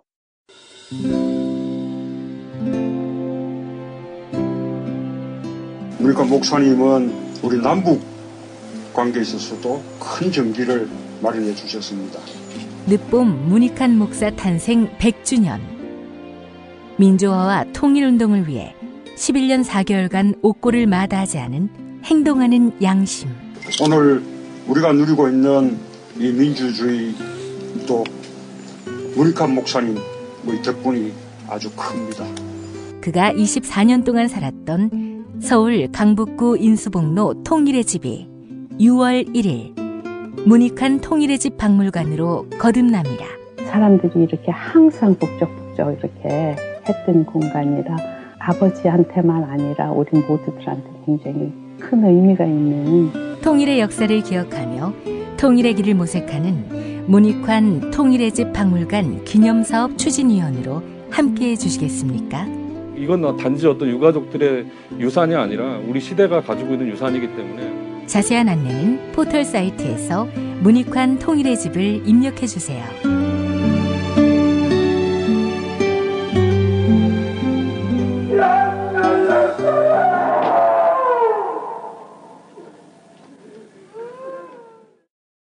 도올 김용옥 선생의 마가복음 강해로 여러분을 초대합니다. 이 마가복음이라는 게 대단히 중요합니다. 왜냐하면 복음서의 원형이기 때문에. 원형. 매주 일요일 아침 11시 서울 서대문구 충정로 20 서울 지하철 충정로역 9번 출구 앞에 있는 벙커원에서 도올과 만나세요. 율법을 믿으시겠다고? 신약이 율법의 완성이라고? 얼어빠질 그따위 기독교 내 입 앞에서 제발 입도 뻥끗 터지지 말아요. 그런 소리들은. 벙커원 교회 일요일 예배를 겸하는 이 자리. 도올이 진리와 생명이었던 예수를 원형 그대로 복원합니다. 그 십자가를 과감하게 걸머지고 돌아가신 예수를 말하지 아니하고 믿으면 너는 금방 축복받을 일만 남았다. 이게 한국 목사들 99%의 거짓말 설교예요. 도올의 마가복음 설교는 따로 녹화 녹음되지 않으며 현장에서만 만나실 수 있습니다. 주말 동안 전국이 흐리고 비가 오겠습니다. 휴일인 내일은 아침까지 비가 오다가 그치면서 따뜻한 날씨가 되겠습니다. 오늘 낮 기온은 서울이 16도, 대구 20도, 대전 전주 19도, 춘천이 16도에 머물면서 어제보다 6도가량 내려가겠습니다. 다음 주에는 서울의 낮 기온이 28도까지 오르면서 초여름처럼 더워지겠습니다. 네, 내일 도올 김용옥 선생의 마가복음 설교 잊지 않고 계시겠지요? 아침 10시 40분 벙커원으로 여러분을 초대합니다. 아침 10시 40분 벙커원으로 여러분을 초대합니다. 서울 지하철 2호선과 5호선이 닿는 충정로역 9번 출구입니다. 자, 김용민 브리핑 5월 12일 토요일 순서 모두 마치겠습니다. 애청해 주신 여러분 감사합니다. 김용민 브리핑과 함께한 시간 어떠셨어요? 다음 시간에도 보다 바르고 알차며 즐거운 정보로 여러분을 찾아가겠습니다. 팟캐스트 포털 팟빵에서 다운로드하기, 구독하기, 별점 주기, 댓글 달기로 응원해주세요. 잊지 마세요. 다운로드하기, 구독하기, 별점 주기, 댓글 달기.